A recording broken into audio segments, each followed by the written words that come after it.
you have your savings account or this thing that you keep blowing all your money in. And so you decide that you're done trading because every time you do it, you lose money, and so you walk away. And I've seen that happen to many people, and I feel bad for them because, you know what, I didn't walk away, and I could have. There was many chances why I should have been like, you know what, I'm going to throw in the towel. But I did not. Now, render looks beautiful on the weekly, and I like to buy things on the weekly. Render looks like it's about to get started on the weekly for a massive, massive move. Whenever I get into a trade, I like to get into the 786 618 fib. That bounced off the 786 Fibonacci. I like to look for hidden bullish divergence. This swings up, well, this swings down. Hidden, and I like to look for the stochastics to be low with the MACD turning. Falling volume with falling price tells me that we're losing sellers and reversals are happening. This is a textbook move here for render. I see render making a massive move to the upside. With a stop below that 786 Fibonacci, there's a high likelihood that this trade plays out to the upside. It's a long-term trade for big-time swingers. Don't spit out your coffee.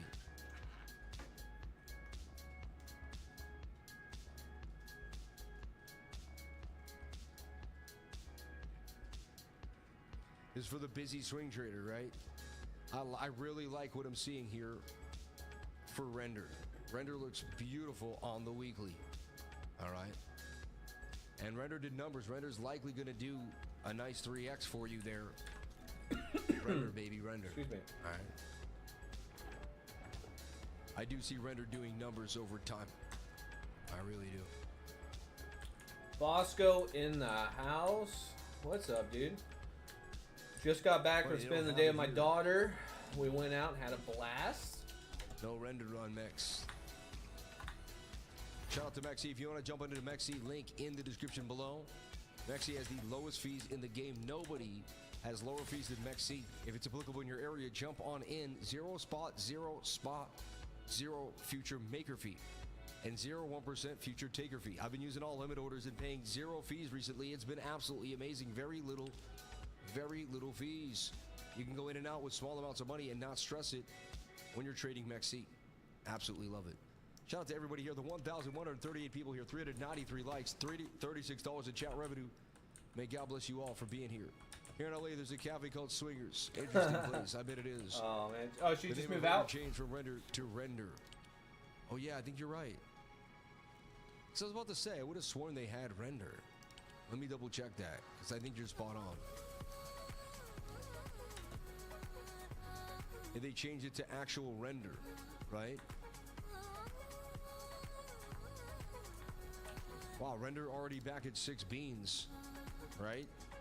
The weekly looks absolutely, if you're willing to hold render for like, I don't know, 2 to 3 months, I feel like it's a beautiful buy right now, right? Oh, I gotcha.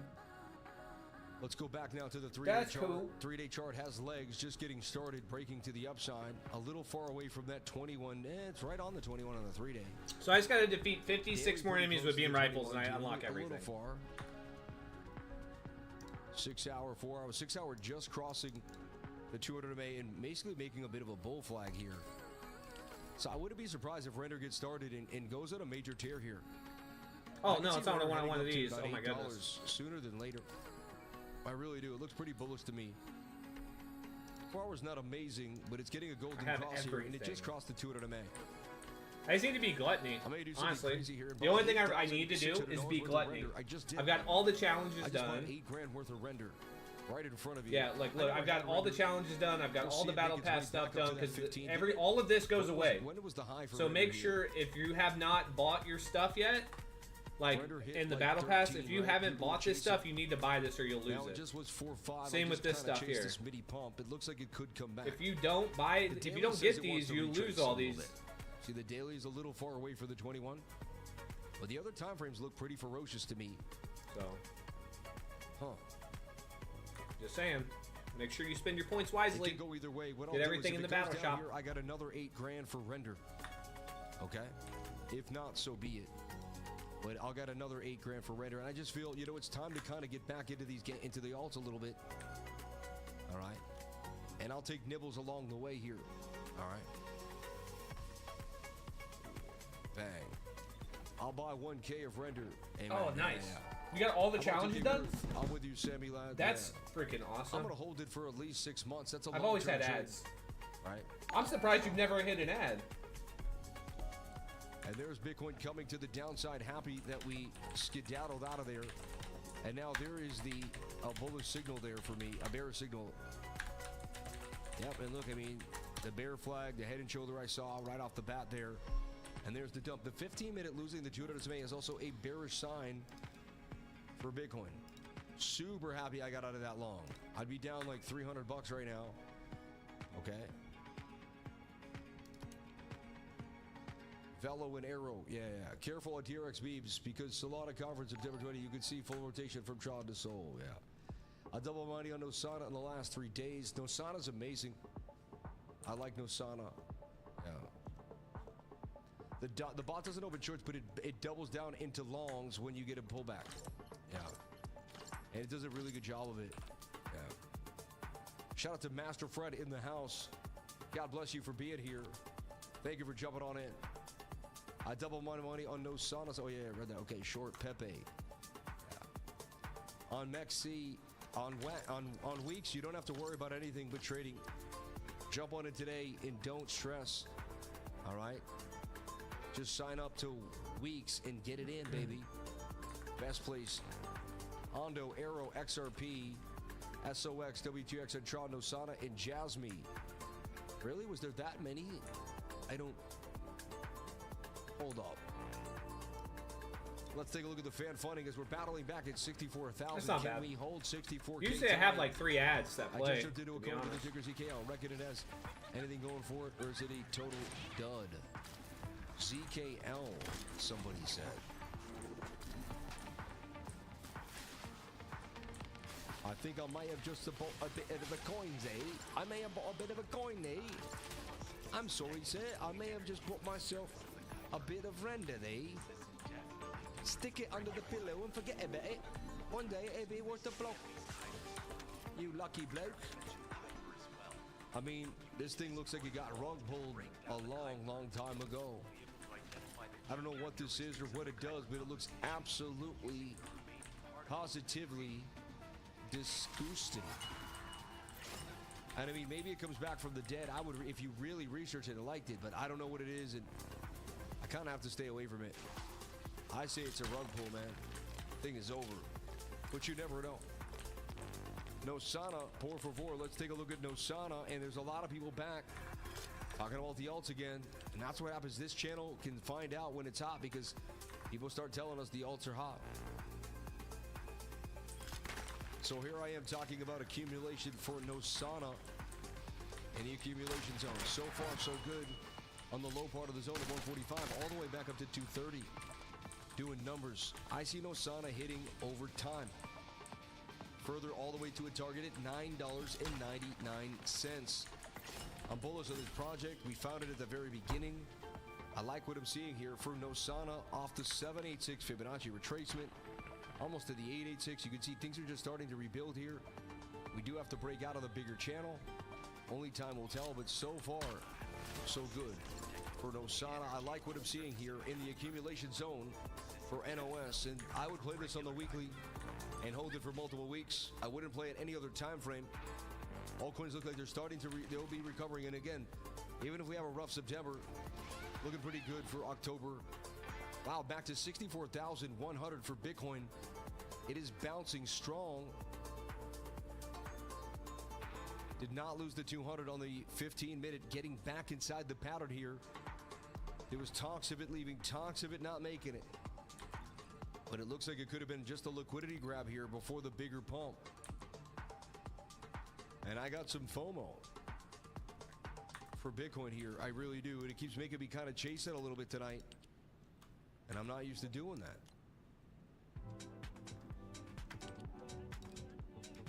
Back inside at 64,100. Do we go sideways or do we miss out on a...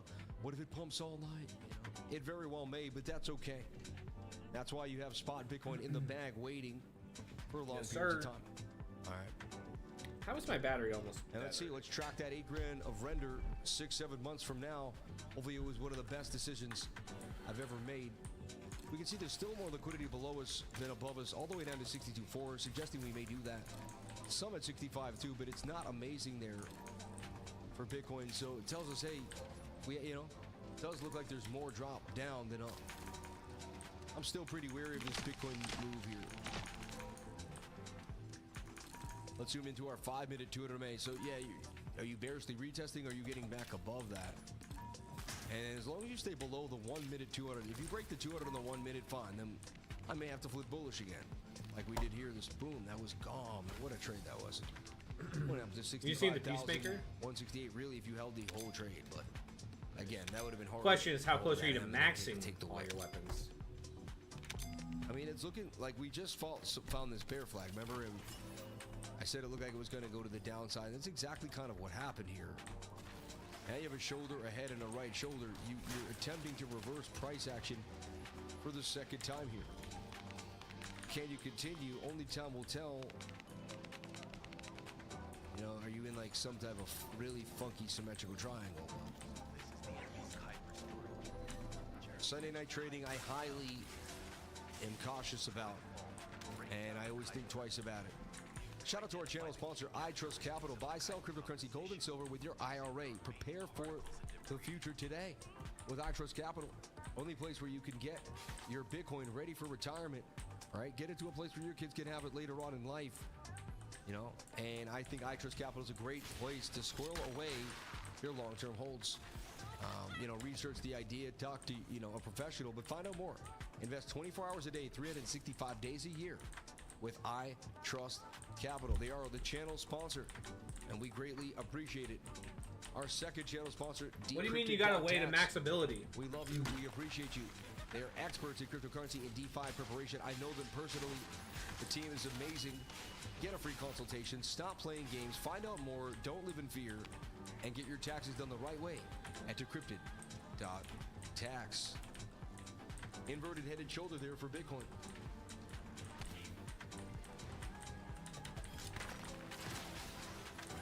Pattern suggests that you will get a move back to the upside here.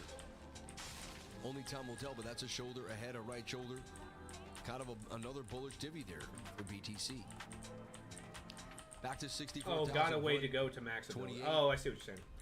I thought you had like some secret way of maxing. Stochastics curving back to the upside, super oversold. I was a little excited to hear you out for a second on that. From the smaller time frames, and so we just want to see that this bottom trend line holds. A couple hours we bounce back and we get tight, and then the entry's back inside the zone here for Bitcoin. So this trade is still valid until it's not. You see, that's the thing about technical analysis. You have, like, the trade is valid until it's not. Okay, like you live by these parameters. It has to be this unless it's not, and it is that until it isn't. You know, a rhombus is a square, but a square isn't a rhombus. Kind of like that, but not really. But kind of. You know. So we're still watching this, and this would still be a viable trade. You know, a chance we go to 68.5, maybe all the way to 70,600. With a stop below 60,000. What am I doing? All right. Shout out to the beautiful people here on the live. 1,128 people, 439 likes. Maybe we get the likes up to the watchers. I would greatly appreciate it. If I came to your house, I would hit that like button, take my shoes off. I would respect you. The like button is a form of respect. I would greatly appreciate it if you did it. If you didn't hit the like button, man, for the mate. It'd be a nice thing you could do for the mate, Dave. All right. Let's do a little Jasmine after render and XRP, please. Aerodrome and XRP. Let's take a look at Jasmine on the radar. So I like Nosana in this accumulation zone right here. Last time this thing ran up all the way to $8. Looks like it easily gets. Yeah, just make sure you get all your challenges and stuff done. Honestly, that's like the only important thing. Collect all your challenges and resources and stuff before it resets. What are you doing, Arrow? Back to 71 cents. Remember, we got into 30 cents. We're now holding more than a double up a little bit there. Still, though, taking its sweet time to really, come through in the bigger progression. But so far, so good. I like what Arrow is doing, but does it come back down? This looks pretty good to me. Made a pretty strong stance at 50 cents. Once it flips 99 to a buck, obviously psychological, 120, it is gone. Back to that high, all the way to 226. What a move it made. I mean, it was We got in and then it just went up for literally 8 weeks. 1, 2, 3, 4, 5, 6, 7, 8 weeks. It was amazing. From February all the way to April. This was a bigger run. Like, the rest of the market really wasn't that hot as Aerodrome. Aerodrome went on a massive rally in February. And I just bought in, and next thing you know, boom. I bought in that week, and it was gone. Easy. Fascinating times to be alive, truly.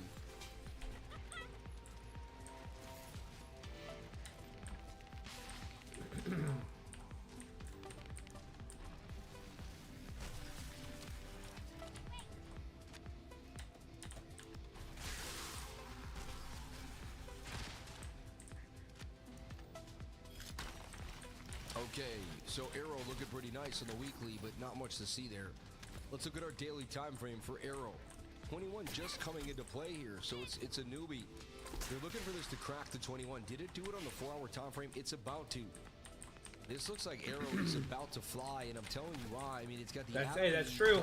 That is true. There are perks. All love in play with, and then it's got the flag. I mean, it tells me this whole market is about to erupt. It tells me Bitcoin's going to pump because every coin looks hot. And when I've seen this in my crypto bags are packed, baby. The market really takes a big move here. They can always be packed more. I wouldn't be surprised if Arrow pumps out this flag to the upside for a nice 19% gain.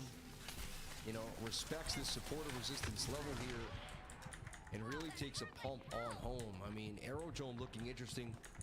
Bit of a cup and handle here. Adam and Eve double bottom. Can it hang? 4 hour says yes. 21 coming for the 200. Everything looking good. MACD lacking bearish momentum. Aerodrome possibly to 83 cents. Here is the call. Say the stop loss would be like somewhere below 71 cents, 68 cents at the low, you know. And I mean, that thing could jam out above the high volume nodes, suggesting you're going through the gap of the BRVP back to 86 cents. I'm seeing a move here for Aerodrome on the radar. Arrow looks hot to me. Again, I could be wrong. Anything is possible, but Arrow looks hot. Dang, bro. Just give me the piece. And it's a long-term hold of mine, too. We got in at 30 cents. Shout out to my arrowheads. Get it? Arrowhead, like arrowhead. I don't know. You find an arrowhead at the beach. Hey, go find the arrowheads over there. XRPZ. Someone wants an easy about. Shoulder, head, right shoulder in a way. Getting tight. Broke the 200 MA there on the 4-hour time frame. Somewhat bullish, right? Let's take a look at our daily in the weekly. Really, the weekly suggests you're sideways. Kind of nothing happening. A nothing burger here. And you've been range bound for a while now. Bottom of the range is going to send you to 42. Top of the range is going to take you to 66. Bottom of the range back to 46, 48. Back up to 60, 71. Bottom of the range back to 42. Back up to 64, 65. You know. But you are now toying a little bit with the 200. There could be a chance it's one of these. And no, his head's popping out, but I can't hit it. Just lost that bottom trend line, and you're about to make a big move here. You know, XRP really has to make a move soon. Because it's just like, every time you meet someone that bought XRP, I feel so bad for them. It's like they got into crypto, but did they really, you know what I mean? And I like XRP, like I get what it represents, and it could be the new age crypto behind the scenes that moves money, and Brad Garlinghouse is great, the team is awesome, the company is solid. But it's just, you know, as an investment, it's just, oh my God. It's absolutely horrendous, takes forever. And to a new person that got into crypto willing to make some gains, it gives them the whole wrong idea of crypto. They hold it for 8 years, and you just got to make sure it could, no, you're supposed to like get in at the bottom of a cycle, and then within a year or two, you're supposed to make just massive gains. I'm being honest, that's just how it's supposed to be, and if it's not like that, then something ain't right. So we're looking for XRP just to get continuously tighter here on the daily. I don't see anything special. I see it ranging continuously between 48 and 62 cents. I really don't see anything crazy. I could be wrong. Maybe it pumps with the whole market, but it just, I don't know. Something tells me no. All right, and again, I could be wrong, but the charts don't look amazing either. So I see just consolidation, right? Okay, make sure I'm hitting all these super chats that came in. I don't want to miss a beat here. SOX, WTX on Tron. Yeah, I think we did everything there. SOX, let's see. We got to go to deck screener for that, right? This is definitely different from regular Kuiper. Shout out to everybody here on the live. Thank you for jumping on. Yeah, shout out to everybody here on the live. Appreciate you guys being here. Also, if you guys aren't in Discord yet, get in Discord. If you guys are wanting to win any caliber at all, you got to be in Discord. You got to follow. You got to follow. You got to like the video, and obviously, like I said, you got to be in Discord. A little bit. Just getting started. I don't know. You guys, if you like it, you like it. I don't know. Not much to really show you here on these wicks and movements. Kind of trucking along. Seemed like it bottomed there for, you know, double bottomed in a way. I don't know. It's too memey for me at this point. Some days I'm in meme mode. Some days I'm just not. Today, one of them days, I'm just not. 15-minute clearly losing the 200 MA would say bearish sign. And remember, ascending triangles can break down. They're 50-50. They don't mean they're pumping every time. They look good, but they don't pump every time. It says we can head all the way to 63,468 and then go from there. Seems like the bears are in control here for Bitcoin. Happy to get back into those longs. All right. It entices you here and there, but then you're just like, nah. And I probably won't make a trade tonight. I see bears, dude, losing the 200 MA. This looks like you're going to drop. I have to be honest. First stop would be 63.4, and then the next stop would be this high volume node sitting somewhere at about 61,005, and that's that weekly support of resistance that we are so happy we broke above. Looks like we could Bart Simpson our way right to the downside. This looks like a Bart Simpson to me. I'm more bearish than bullish right now, below the 200 MA. See if I have the guts. I mean, technically, I would have to have the stones to open up a trade here on the 15.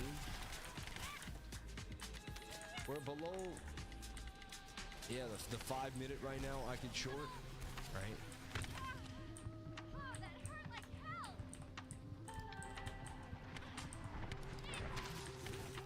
Mikey, shout out to Mikey Mannix, man. Oh shit. Fudge. Miss you, Mikey. We love you, brother. My friend's uncle who passed recently. Mikey, man. Taught me about the love, taught me about the heritage, taught me about the way.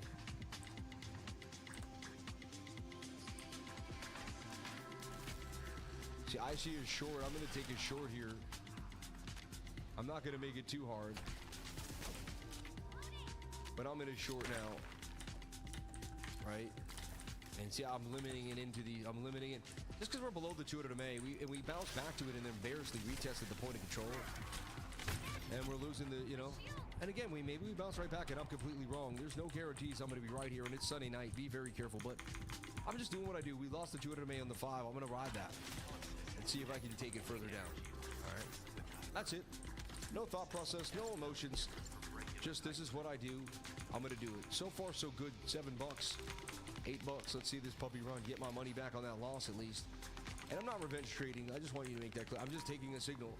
Whenever we gain the 200, I'll take the signal. Whenever we lose the 200, I take it just like a short or a long either way. We'll see. I'm seeing heavy volatility, so I could see that nothing happens or I lose again, but you never know. We'll go from there. Bob told me to get out and stay out. We might bounce back inside this pattern quickly and then just, you know, back above the 200 MA and then that's over. That whole idea is over, right? But I do see some bearish divergence. Just something just to, you know, I don't know, what we bounce back in and then we're gone again.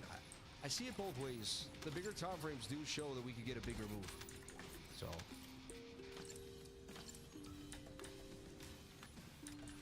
Again, we're in a more bullish trend. Things seem to be more bullish. I'll tell you that, right? Like you can feel the feeling is the sentiment is bullish, but I don't really trade feeling. But to get back above the 200 SMA, I would have to close this and then maybe just open up my bigger long and call it a day again. Only trade I really am enticed by is maybe the 1 hour again or the 4 hour. And the stochastics have gone up, come down, gone up, come down. They've gone both ways without losing a lot. Like it's, you know what I mean? Like we'll see. 64,000 is a battle here. If Bitcoin just wants to hold fuck it. off. The more we do, the more this trend line says it's not gonna give up. Trend line says it really wants to hold here. I've been doing the wrong mission. And I mean, this is a new 1 hour candle. See if we can close at tweezer bottoms like this. That would be a bullish sign for Bitcoin. That could bounce back to the top of the channel. I just wasted the last like 20, 30 minutes. How does it like think I'm saying something? Holy moly. Anyway. Yeah, getting a little bounce here. And I don't know why I'm trading small. I mean, these are like tiny nonsense trades. I'm just like, but you know, there's a chance I could have kept dumping there. It's not over yet. It's not back above the 200 MA yet, right? I'm getting mixed signals, as you can see. My mind's telling me open up a long and go to bed on the bigger time frame and leave it alone. You know, that way if it's shorts, fine, whatever. But if it hits the big kahuna, you get the gains, you know. I'd go long. Looks like we're going to go into a strong week. See, I'll nurse this short and see Great where it weekend. goes.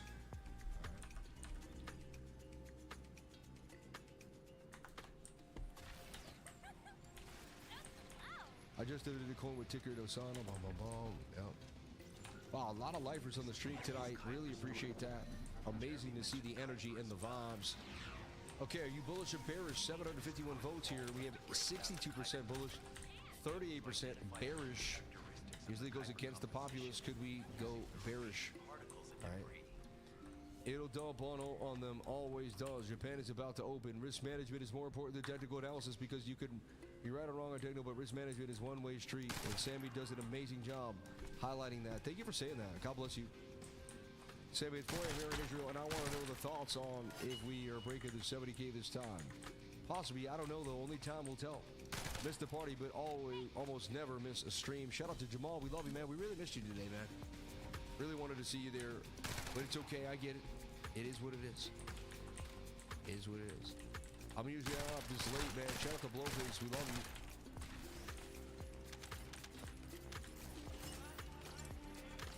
Everyone's saying it's about to dump. I don't think so. It's bouncing off the bottom here with bullish, you know. It's looking pretty strong right now, actually. Looks like it's going to regain that 200 MA on the 5 and put me out of business here again. Chew me up and spit me out. Yeah, I would have to flash close that because I don't trade. Now we're playing around the 200 and it's telling me to be careful.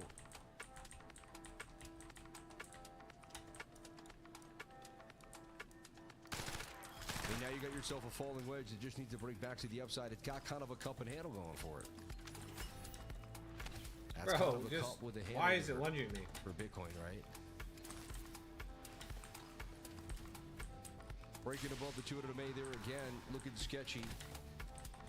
I guess I've been live trading so much that I'm in the habit of doing it, and I forget, like, why you even do it in times when you usually don't. Like this video, you amazing people. Thank you, Crypto Guido. Amen. Yeah, we should have 1,000 likes. Why is it so hard to get the extra 600 people here to hit that like button? I do not get it. I show up every single day without a day off. Bang, bang, bang. You know?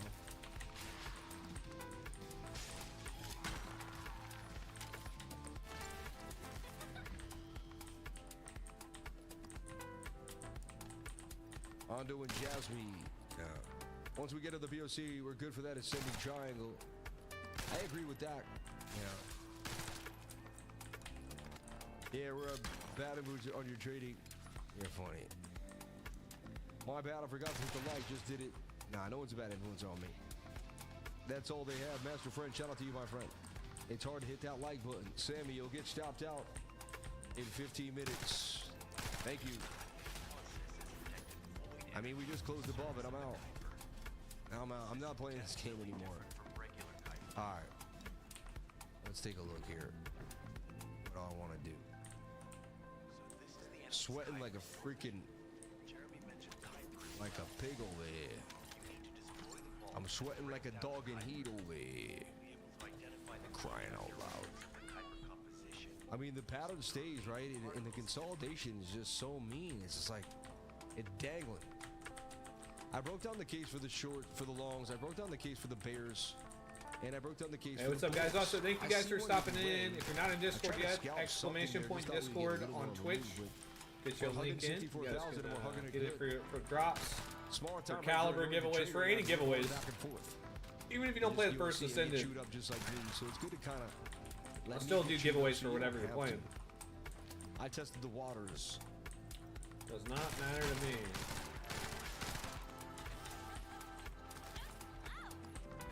And I would just sit in this trade and either, you know, to me that's kind of it.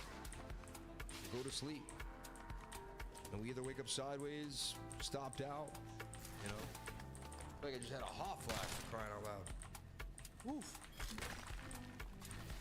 You're in and out of that trade like a high. Yeah, you're funny. Super chats, Ando and Jasmine. Let's take a look at Ando and Jasmine. Thank you for those super chats. We appreciate it. And I've been buying Ando on the low. I think it's a great buy right here. And we'll take a look and I'll show you why. Again, you do whatever makes you happy. I'm not a financial advisor. Nothing I'm saying should be taken as financial advice. Okay? Please get yourself an advisor, you know, to your own due diligence before getting into any project, coin, or trade.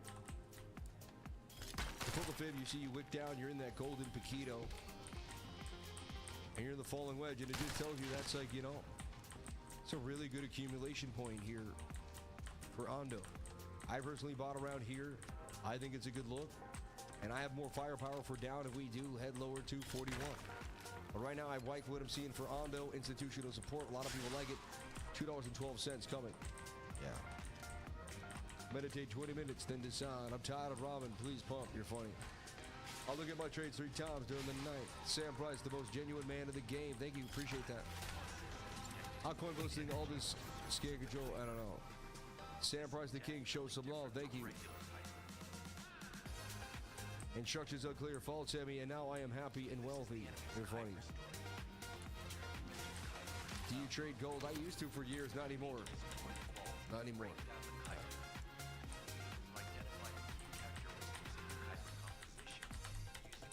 Must be walking the dog. Shout out to Crypto Billy. Thank you for being here. They're literally controlling rare coin.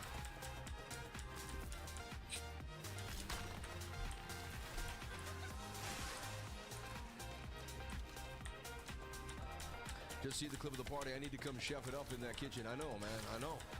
I know. You would have been loving that spot. Just chefing it up. Chefing it up. So I still remain somewhat bullish here for Bitcoin. You know? And we could get the move further to the upside here. It still calls my name on the long. Really should have just kept the long open. I would have been ping-ponging like I did earlier today. I don't know, I had the long open all day. It's been up, down 200, up 100. I don't know what made me want to ping-pong just now. Don't do what I just did on a Sunday night. I teach you what not to do regularly.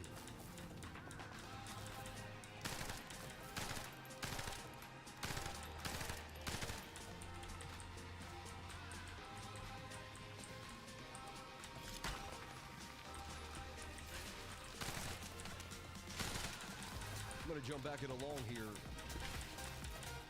because we didn't get the bounce. I would have just, you know, I kept the short open, but short didn't play out. I flipped the long. We'll see. Now they'll bounce me the other way. They've been bouncing it all back and forth. So I'm not gonna look at it again. I'm gonna leave that and go to sleep tonight and forget about the trade completely. That's how I do it. Amen. You know. I'd be careful on some altcoins. They will follow Bitcoin. We may be sideways, but I don't usually trade altcoins Sunday night into Monday morning. Not my forte. So I would be telling you to be careful there on that accord, right? 5 days, think about a short. The technicals aren't making much sense in the lower time frames. Amen. Markets like quantum physics, sometimes it is. Yeah. Sammy, please move the stop loss to 62.5. Why? I'm not doing that. Heck no. Just give me one Definitely piece. I just want one piece of Final Masterpiece. I'm not going to farm this What was multiple the stop times. loss of the trade if you don't mind me asking? 63.64. The liquidation price is 62.430 though. I could just get liquidated. It's only 400 bucks. I don't know.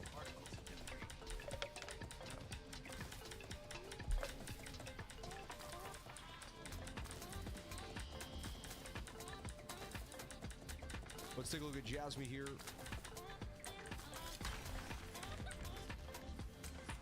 Remember, we gave you Jasmine this flag. It pumped beautifully. Came back down and retested the previous chunky area of liquidity.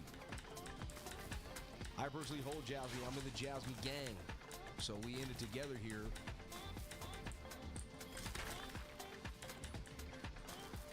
You never know, because Bitcoin's unpredictable. September is a tough month. We're coming on the monthly close. 5 days from now, anything could happen, right? Anything could happen.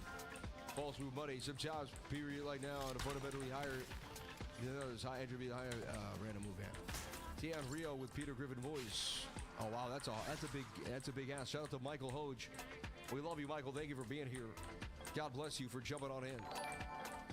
We got this big resistance here too for Jasmine. Can you get back above Jasmine at 2.5 cents to the upside? I like the 3-day chart. It looks really nice. It really does. Like it's revisiting, this fib here. I mean, at 886, 786. I mean, I like Jasmine right here, and I know I'm in it. So of course, but if I take a longer trend line and kind of extend it here, I say it has to be the trend line. It has to bounce off that. And that's beautiful to me. I like what Jasmine's doing. Looks like Jasmine's about to pump, personally. Could be wrong, but I like Jasmine here. And I see Jasmine making some gains. Stops below 2013. And that bigger target is 6 cents for Jasmine. Jasmine, baby, Jasmine. Jasmine, baby, Jasmine.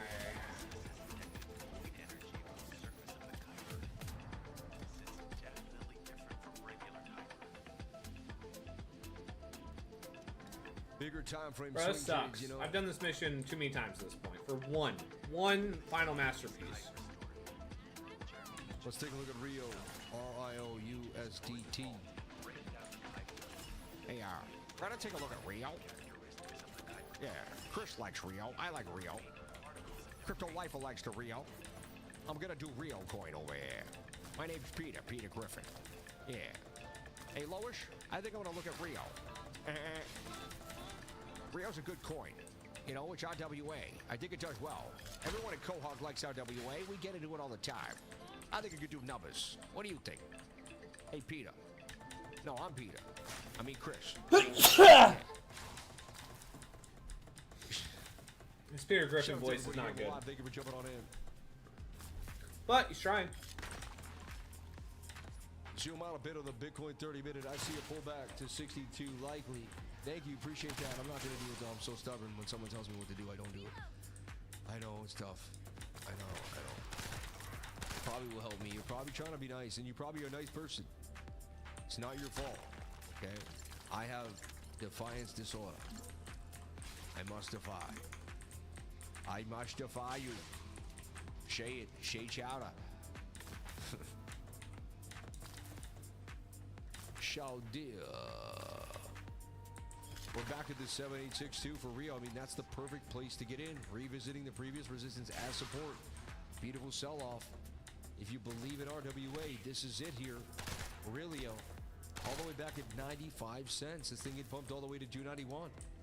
Rio looks like it could do numbers again. Back to 366 on another run, right? If you who can't get fooled again. No, thank you, Sam, for giving us your time. You could be with your family, relaxing on a business call, but no, you are with the people. I love you, Crypto Guido. You're the best, man. Can you look at Crow for us? Thank you. Let's take a look at Crow B. Tyler. We love you. I got support at 60, 64140. You're the man. Thank you, Sam. Anytime. Michael Hoge for the double nine. He threw it down again. I like what I'm seeing here for Rilio. 786 retracement.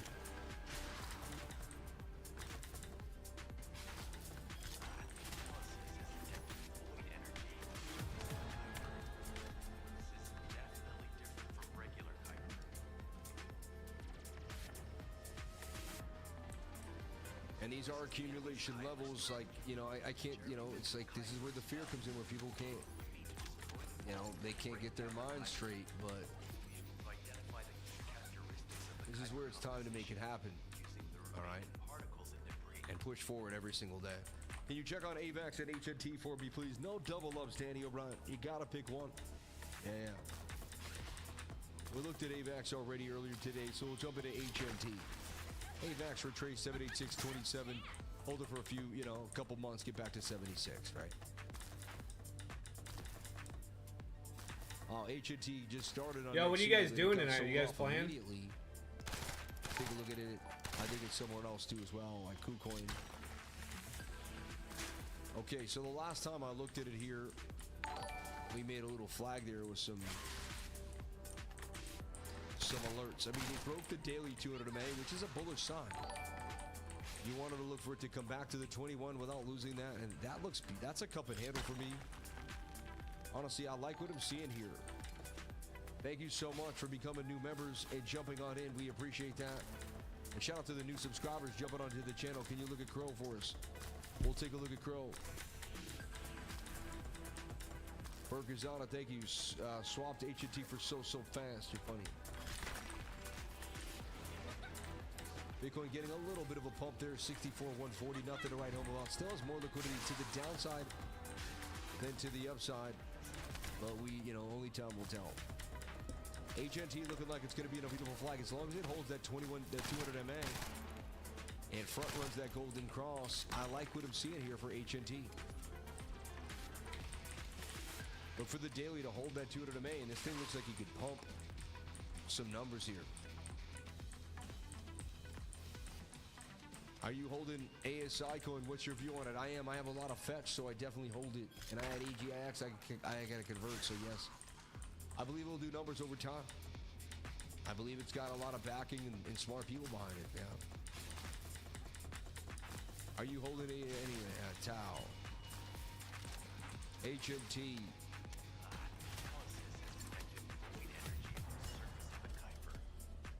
Yes.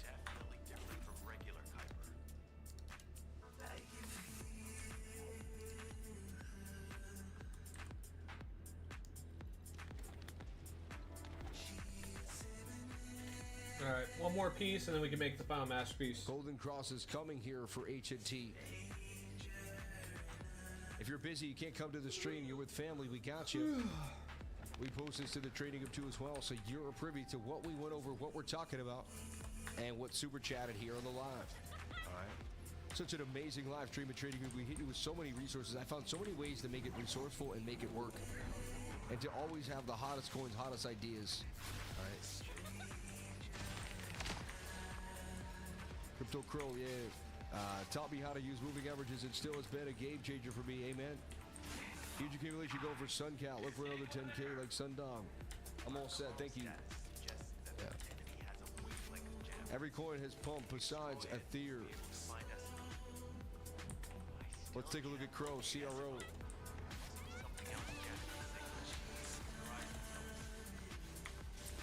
No comment on the tripping.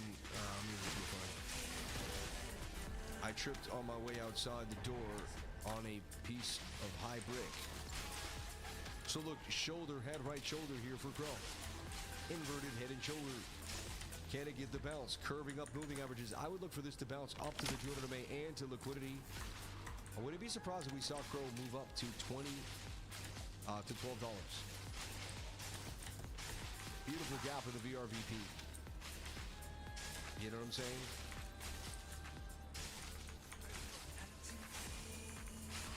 I even just write that down there. That's a Vulgus man relay. It's a weapon that tracks arcade units to attack. Hey, be careful. Jeremy was able to get the drop on me because I was Crow looking like the next move here out of the inverted head and shoulder. Right? I'm just, speculating on that.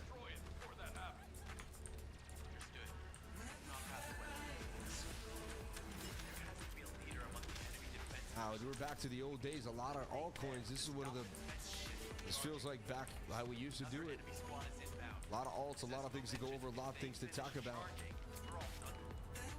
Shout out to everybody here at 9:30 on a beautiful sunny night here in the summertime. It's summer till September 23rd. Remember that. We got this.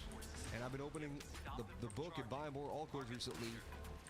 Just stacking up again. All right. Is anyone else?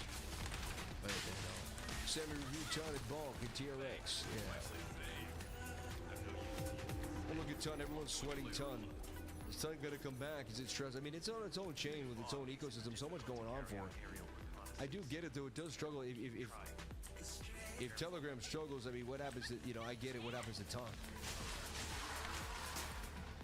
I mean, it looks like the flag wants to continue for the... I see ton headed further down to 470 off this flag to the downside. You never know, but that's what I see happening to ton. All right. Vibrations nearby. Volcans are swarming in that direction. Yep.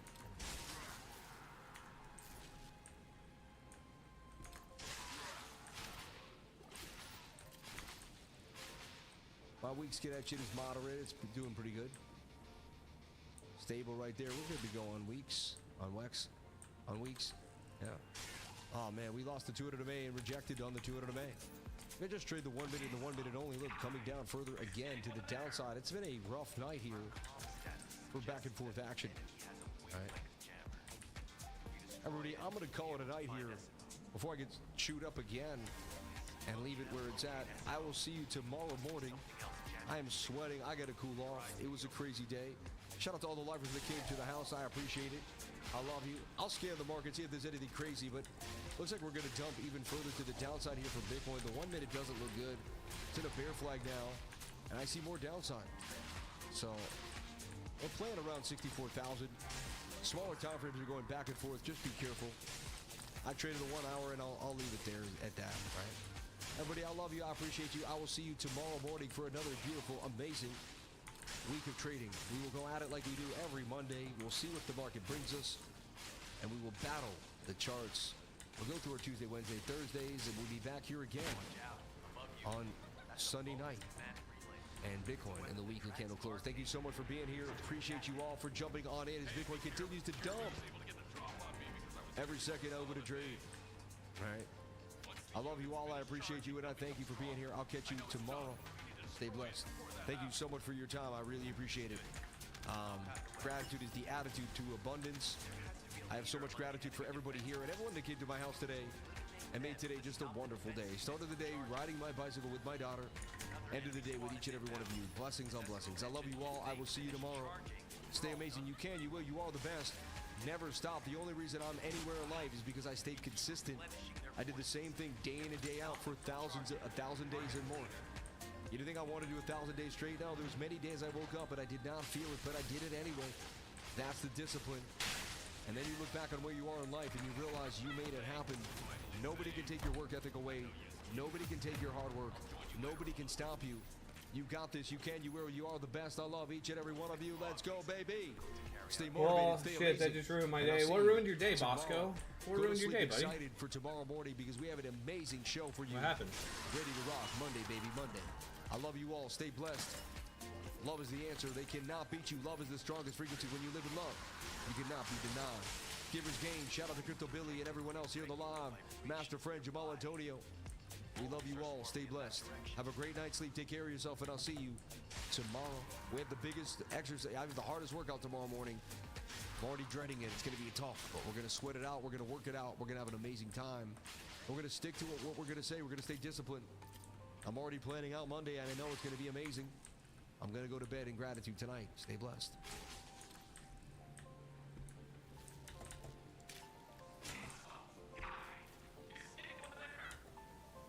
Our comm status suggests that the enemy has a wavelength jammer. If we destroy it, we'll be able to find us. Oh, ooh, I forgot about that. You on Space for Descendants? I forgot that's even a thing. Do you have to buy slots? How much are slots? I guess all my slots came when I bought my ultimate, so.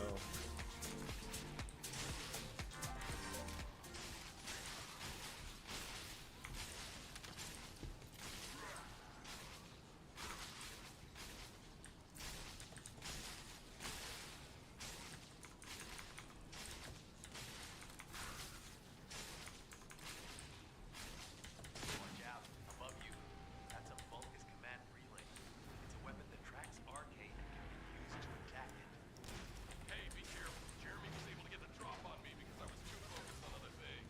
Oh, 50. Yeah, that's not terrible.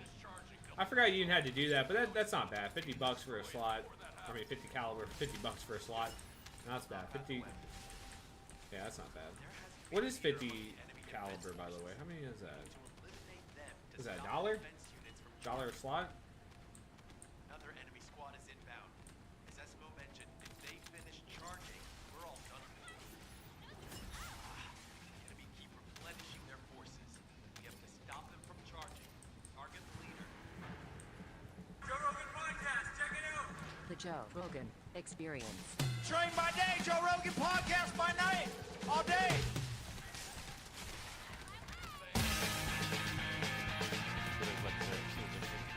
No, that's the Sacha Baron Cohen movie. No, I remember that. Was I was just. somewhere- I think it's like $1 though. They show him the new missile they've developed, and but it has kind of a round head, and he says, "You need to make Old it Elon Musk Joe Rogan interview. I'll listen to this to, again. to his engineers." And actually, that's what I also said the same thing. Starship, we need to make it more pointy. Did you say that? Mm-hmm. And we made Because more- of the movie? Yeah, Really? yeah. Hold on. Hold on. Okay. That's you literally told them to make the Starship more pointy because of the movie Dictator. Yep. And they know it too. It's not like they they're unaware of it. Everyone thought it would be funny if we made the rocket more pointy, so we did. Did it have any effect on the aerodynamics? No, Nothing. no, we can make it way blunter and be fine. But is it better to be pointier? Or like if it wasn't for the It's movie? arguably slightly worse, but like, It is. It does definitely messes with aerodynamics. But more fun for you. yeah, it looks cooler. Well, okay. It does look cool. Yeah. Yeah. It's just How long do you think it'll be before? Are you good, Jamie? What's that? is my head's maybe? Yeah, exactly. You good? Yeah. How long My do head you- is sticking out. Is that what it's? Oh, is that supposed to be? Okay. You're good. All right. How long do you think it's going to be before you have like regular flights with that, where you can take off and land and like an airplane, where it'll be very consistent? With our extra pointy rocket. You with your extra pointy rocket. Oh, is that for? Do you I mean have. Earth-to-Earth transport, Mm, or to Earth Just to any orbit or kind anywhere? of- Yes, people. yeah. People. Anytime where you could just do it with people Yeah. and have it land, all the time. I think we're probably 2 years away. 2 years away. Yeah. That's really nice. 2 years is pretty cool. 2 years for people. We'll have a lot of flights between now and then. That's crazy. That's Yeah. 2023 is not that far away. That'll be there before you know it. Yeah. Wow. 2023. Time flies. How many times have you had explosions with those when you're on a things? rocket. I don't know, like quite a few. 6, maybe 5 or 6. What are those like? What is it like when you watch it explode? When it's supposed to land and it just... No, this is a test program. Right. We expect it to explode. Of so course. it's weird if it doesn't explode, frankly. Really? Yeah. Because we're trying to develop advanced rockets at a high speed, and if you want to get payload to orbit, you have to run things close to the edge, and the whole rocket is Oh, the engines, yeah, the that's true, structure, Bosco. I forgot avionics, you do the got. I mean, software, you do got to buy the ground 499 systems, package. I'll be all right back though. operate BRB. simultaneously. So and the whole production system, which is actually harder than the rocket design by far. So the rocket and engine and avionics production system is, and the launch system is 1,000% harder than the initial design, like at least. Really? Yeah. So when... Same with cars, it's like 10,000%. And it's easy to do a car prototype. It's hard to do production. So when you're looking at, you're scaling towards the future and you're looking at mistakes or corrections, improvements, and all these different things, that's how you come up with this figure of approximately 2 years. If current trends continue, if we if you plot the points on the curve of progress, then we should be doing regular orbital flights with a high probability of safe landing in 2 years. So We're getting to orbit this year. Our goal is to get to orbit this year. So and I'm not sure people totally understand. Like Starship is the largest flying object ever made. This thing will be about over 5,000 tons weight on liftoff. It's going to go straight up with 5,000 tons. Wow. This is much heavier than any aircraft by far. There's no aircraft even comes close to this weight, and it's going straight up. The aircraft can't go straight up, so it's like it's got more than twice. It will have more than twice the thrust of a Saturn V. Really? Yeah, it's like a big rocket. Why does it need that much thrust? Well, we're trying to. Because you want to go to Mars? Or is this like... We're trying to make life multiplanetary, extend life beyond Earth. And in order to do that, you have to have high tonnage to Mars. And that means you need a big rocket and you got to fly a lot. So the reason why it has twice the thrust of the Saturn V is to plan for these interstellar trips. Interplanetary. Or the interplanetary trips. So when you're doing this and you're developing these systems thinking about regular trips to other planets, but you're not just trying to get into orbit right now. You're trying to get into orbit with something that eventually could scale up. Yeah, we know how to get to orbit. We've done that a lot. So the really hard thing is we need to have a fully and rapidly reusable rocket where all elements of the rocket are reused and they're reused quickly, like an aircraft. And this has never been done. This is the holy grail of rocketry, is to have a fully reusable rocket. Then you need to go one step further. It needs to be fully and rapidly reusable. It's like a plane. Yeah. Like a plane lands, you refuel it and take off again. How do you have time? I never understand you in regards to the way you run multiple businesses simultaneously. I would think that something like this would require so much concentration. It would require. I would think this would be your whole being, trying to figure out how to work this. All right. Yeah. Well, I do work a lot. But it's crazy. And I apologize for the reason I was late, as I was literally coming from some critical meetings. Just doing. Normally, I'd be meeting until I work until like 1 or 2 in the morning. Every night. Bosco, Saturday, you message me, right? Sunday, usually not, but sometimes. How much do you sleep? About 6 hours. Oh, that's pretty good. Yeah, it's not that crazy. For you, for someone who does as much as you, that's impressive that you can squeeze that in. Yeah, I've tried sleeping less, but then total productivity decreases. Yeah, so you feel like 6 is the number where it's... Yeah, 6 is, I don't find myself wanting more sleep than 6. So when, like with the Saturn V and the space shuttles and all these other rockets, they would have these parts that would get the ship up into space, but they would descend down to Earth and crash into the ocean, yes. and they would never use them again. That's right. How do you avoid that? Like, what is the difference between the way these things are structured? Like, the whole thing goes together, and then it lands together? Well, we're on the wrong planet for a single stage to orbit. Right. I think one thing to appreciate is like space. Getting to space is easy. Getting to orbit is hard. So you only need maybe 1 or 2% of the energy to get to space, to where the atmosphere is thin, compared to what you need to get to orbit. And if you get to orbit, now you've got to burn off all that energy, and you're coming in like a meteor. So you need a powerful heat shield. So it's like super difficult to get to orbit at all. And then if you get to orbit at all, then making the stages reusable means they got to come back intact. And then the upper stage. Oh, Brunsby, you're so sweet. So much energy, all the energy you put You're into so it. sweet. Bosco, check your cash ad, bruh. It's, Fuck. You're literally coming in like a flaming meteor, and most things would just melt. You know, I want to get my slutty Melted outfit on. vaporize. I feel So, slutty today. Like if you as a human try to come in from orbit, you'd just be pink mist. Yeah. That's a funny way to put it. Yeah. Now, the space shuttle, they had tiles, right? That was the way they avoided the heat. Honestly, Heat Glaze shield outfits tiles. suck. What do you use with... I like the this look space the shuttle? most. I feel like I'm kind of Yeah, Hogwarts, kind of Resident have a more Evil. advanced version of the shuttle tablet. You got to use some kind of ceramic, essentially. It's I like her hair like this, though. usually That's some cute. form of silicon oxide, aluminum oxide, some carbon I've thrown in there.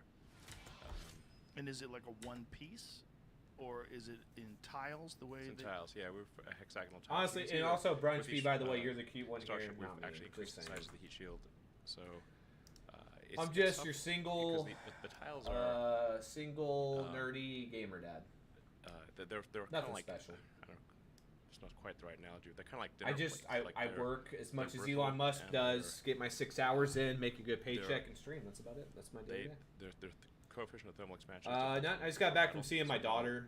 Me and my daughter, we went to some oh my god, we went to Bobaholic, And the tiles also get super hot. and we were Bobaholics today. We went to the mall, got some shoes. Dude, we had a busy ass day. It was freaking awesome. It's You a have good this day. differential expansion and contraction, which makes the gaps in the tiles expand and contract. But if the gaps get too big, then you get kind of the hot gas, sort of the plasma gets in down. We get plasma in the crack, and it's not as bad. And then you're gonna melt the metal behind it. So, but if they're too close, then they Hey, look over here. bang together Look and over crack. here. Look at me. So Look me in you the gotta get eyes. it just right, where they're the gap's just right, and then they can the way Alright, that they're we're gonna do attached some to dead bread.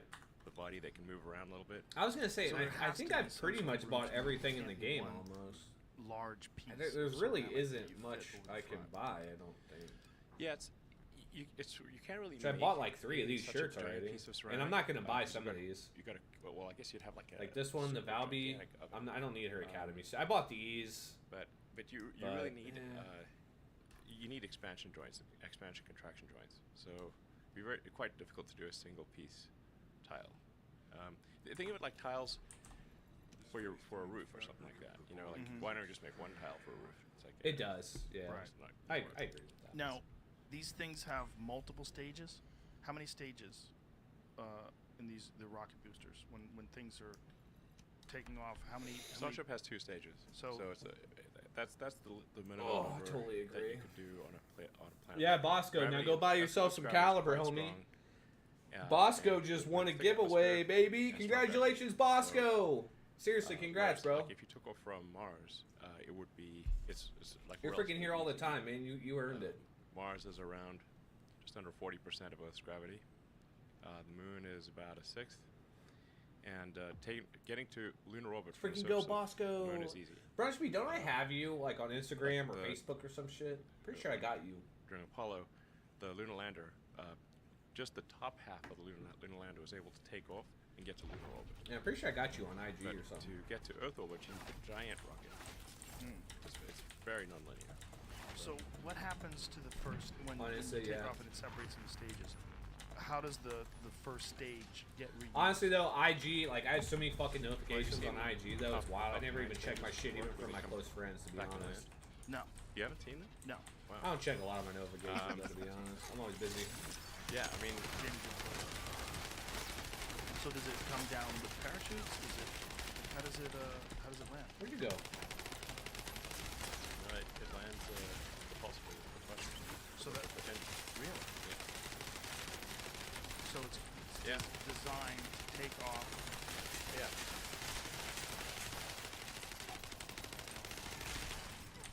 Alright, these guys aren't doing any damage. So that is the bottom of the rocket that launches it straight up, and then afterwards it comes down and lands like that. Yeah. That's amazing. And then the top piece can then land separately. Yeah. Oh, Well, fuck off. in the case of Falcon 9, Fuck off, ads. Kill the ads around me, bruh. Falcon 9 has Kill the ads. the fairing, the top, where the satellites are contained at the top, and that the fairing halves, once it gets to space, where the atmosphere is thin, it's still a long way from orbit, Oh shit. but it's Oh. in space. Oh, so no. you no longer need the satellite doesn't need to be protected by the nose cone of the fairing. Dude, So are you that- serious? It sort of splits in two and falls away.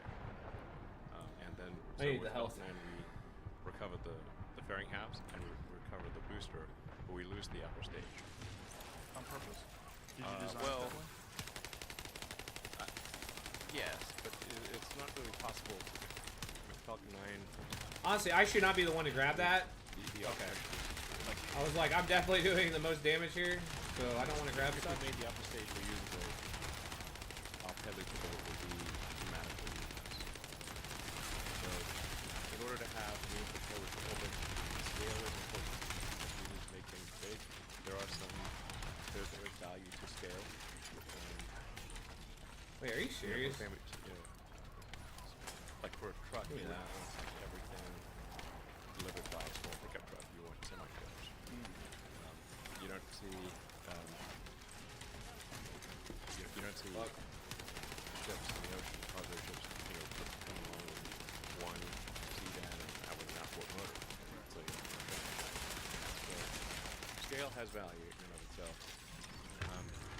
Like the same. It's gonna do the ice thing. The big rocket controls the tiny rocket. So, you know, even just in terms of like the computer and like the electronics weight becomes vanishingly small in the big rocket, but it is significantly smaller. Do you think there'll ever be a time where there's an alternative source of propulsion outside of just of a burning fuel? Like, is it possible that someone would develop a nuclear propulsion or some other method other than just burning large amounts of gasoline or rocket fuel? There's no way around Newton's third law. I don't know why I'm sucking so badly right now, to be honest. It's kind of annoying. I'm not hitting my shots.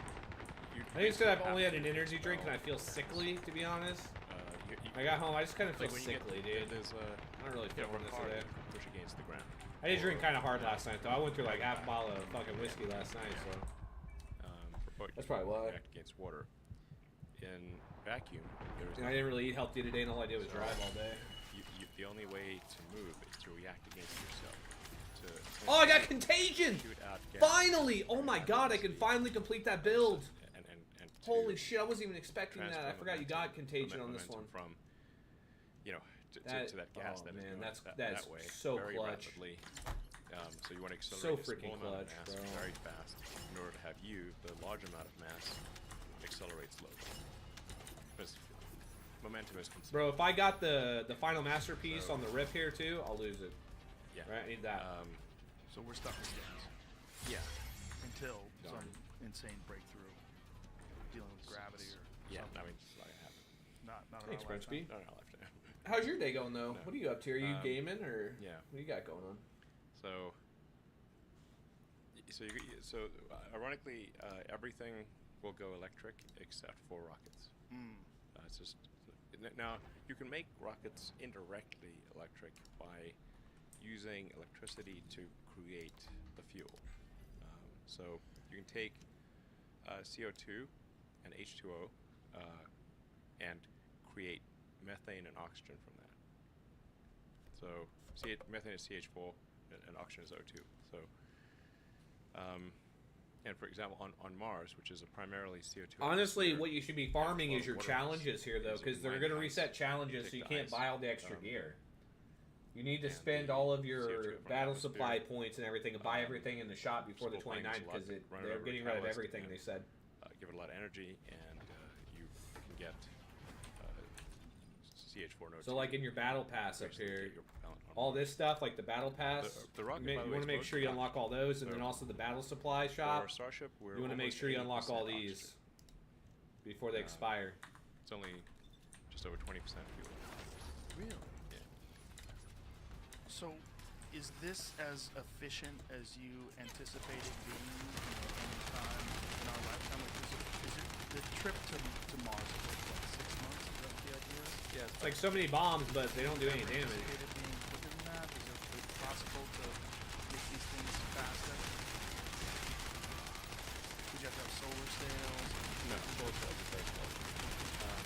There's something like a way to think about gravity here. There's a lot of analogies that, you know, like,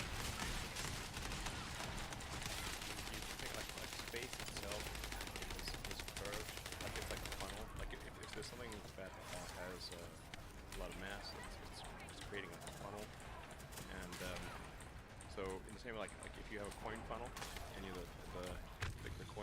the coin thinks it's going in a straight line, pretty much. The physicists out there might quibble with my analogies. Use your shield. Anyway, we're trying to convey what gravity is like, like a funnel. And so if you if you want to get out of that gravity well, you actually need to go very fast parallel to the Earth's surface. And the faster you go This is parallel wild. to And the surface, Ajax the took further 3 out attempts to it's revive me. Insane. So, or you can think like a marble, and like you want that marble to go far out. You just spin it sideways, and it Crazy. spiral out. Oh, you're coming for me, And aren't you, buddy? Conversely, Oh, yeah. just due to the friction of the air friction, the rolling friction, it will slow down a little bit if you don't give it any. Oh, come on. push, Just hit and it will that. slowly spiral in. And then as it gets closer, it spins faster and faster. So this is how gravity basically works.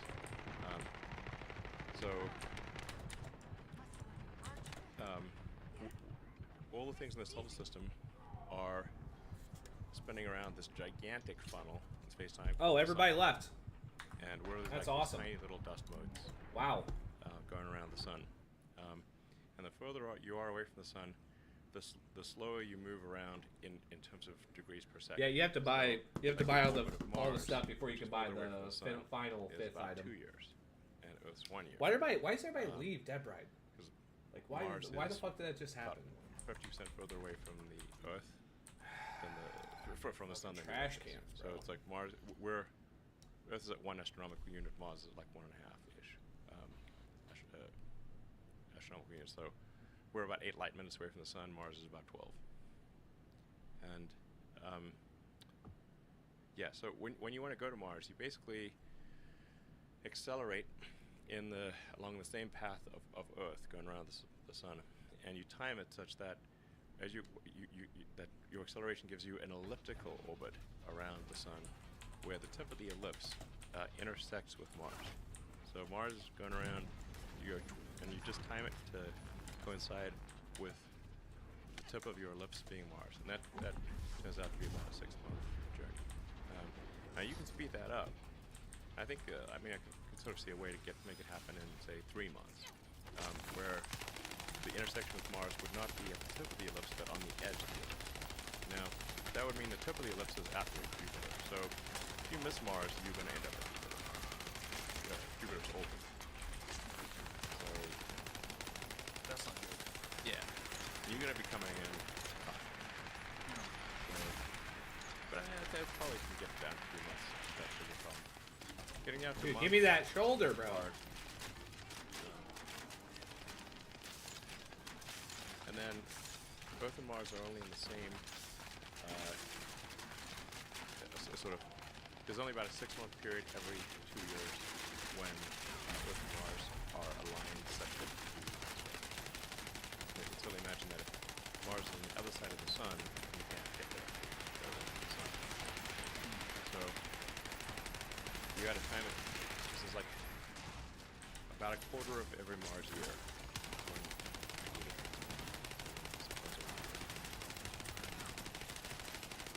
So, if we are able to build, or humanity is able to build a city on Mars, people will probably remember, which planetary conjunction they came from. It's not like you just go all the time. Is it? When do you anticipate? Oh, like, yeah, it is. how much time before there's regular travel back and forth to Mars? Roughly. Like a real civilization on Mars. I see 2035. Well, I think it's going to take. Oh, civilization. Civilization. Yeah. The threshold that really matters is getting past the big filter. Do we have enough Okay, I hope these guys resources are- on Mars such that Whatever. He's gonna do it. Yep, he's gonna do it. You can For- survive. Yeah. So now you can only be just missing one little thing. You'd be like, you're on a long sea voyage, and the only thing you're missing is time. It's not good. It's only a matter of time. And it's important. So you got to have all the things necessary to sustain civilization on Mars. And the reason that those ships stopped coming could be World War III, or it could be due to a slow decline of civilization. So civilization here on Earth could end with a bang, or what? Yeah, that would be up to the bang category. Dude, give me. Okay. But it could also be like a whole series of things. Like, so like what killed the dinosaurs? Well, it wasn't just one thing. You know? It was like a whole bunch of things happened in a row, and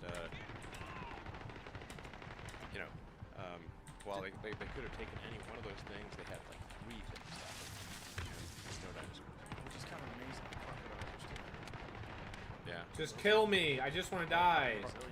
Crocodiles, they'll live on decayed meat. You know, they love rotten meat, and so in any kind of disastrous situation, there's a lot of dead creatures, and the crocodiles love it.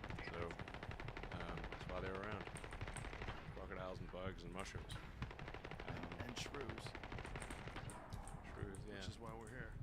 Yeah, exactly. Our great grandparents were shrews. What a strange thing So yeah. to come from. So there's hope. There's hope for all you rodents out there. Yeah. One day you can go to Mars. Just keep doing your homework. Absolutely. So there'll be. You say the great filter. What did you mean by that? Well, so There's one. there's something called like the Fermi paradox of like where are the aliens? Yeah. So yeah, where are the aliens? And I think it was Carl Sagan that said like there either are a lot of aliens or more, and they're equally terrifying. If there are a lot of aliens, well, I mean, the invasion ship slash bug infestation, just like Starship Trooper style.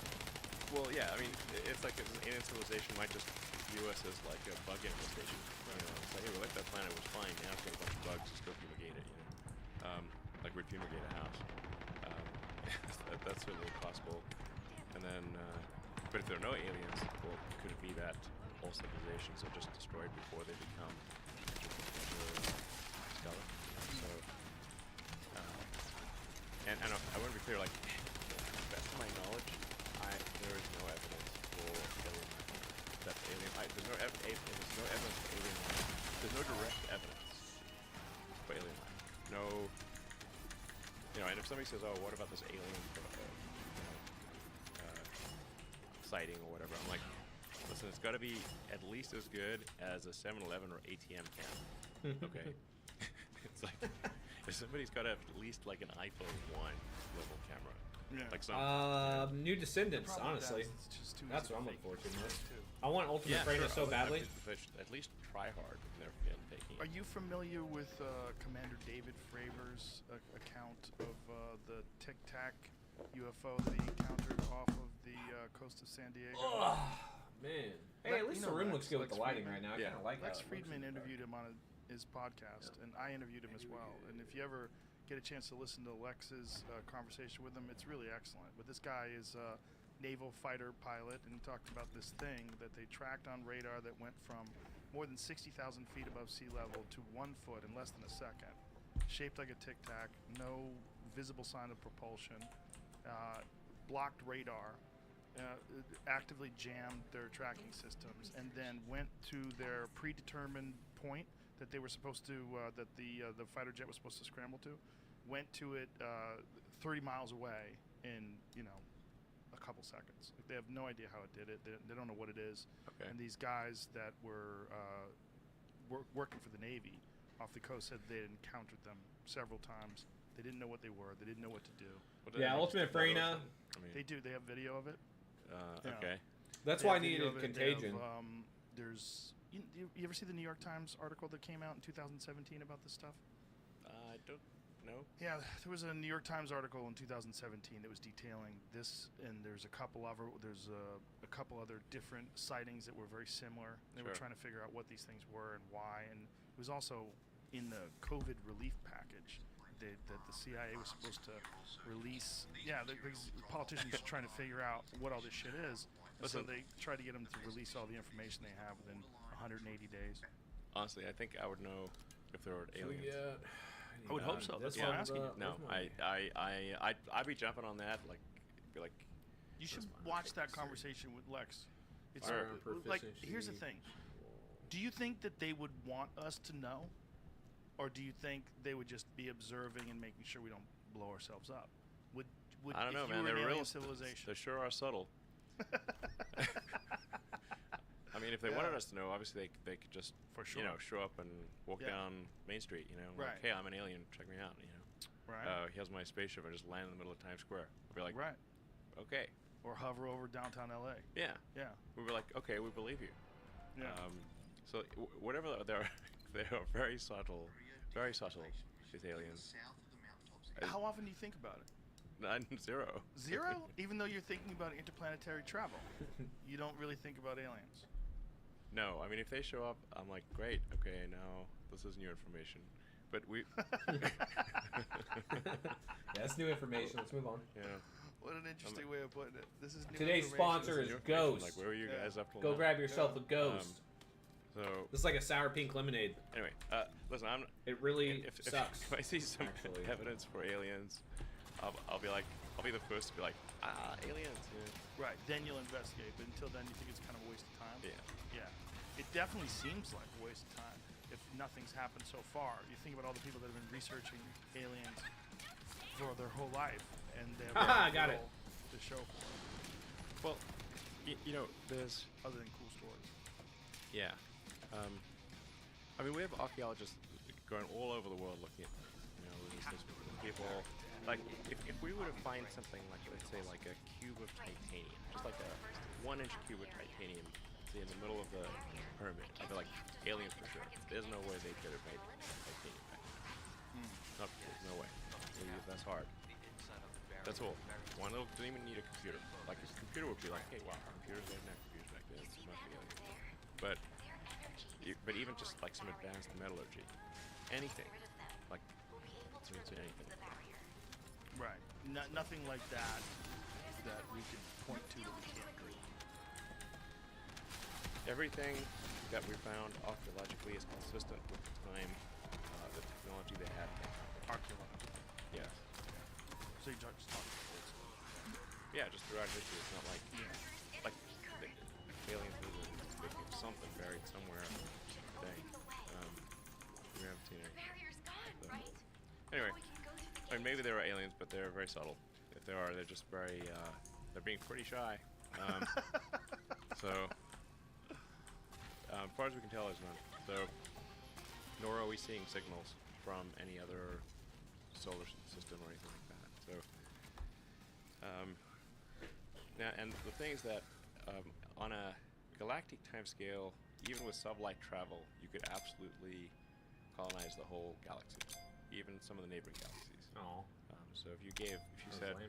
a million years and say there's no new physics, could you colonize the galaxy in a million years? Absolutely, the entire galaxy.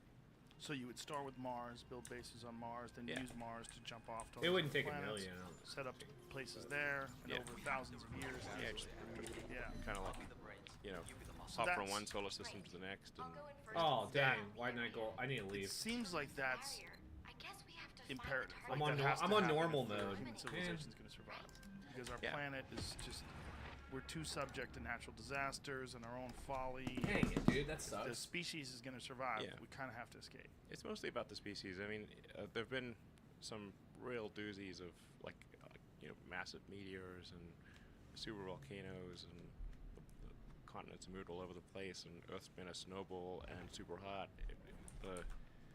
If you read like the geological history of Earth, it's like very long and complicated. And then there've been so many extinction events, not like just a few. Yeah.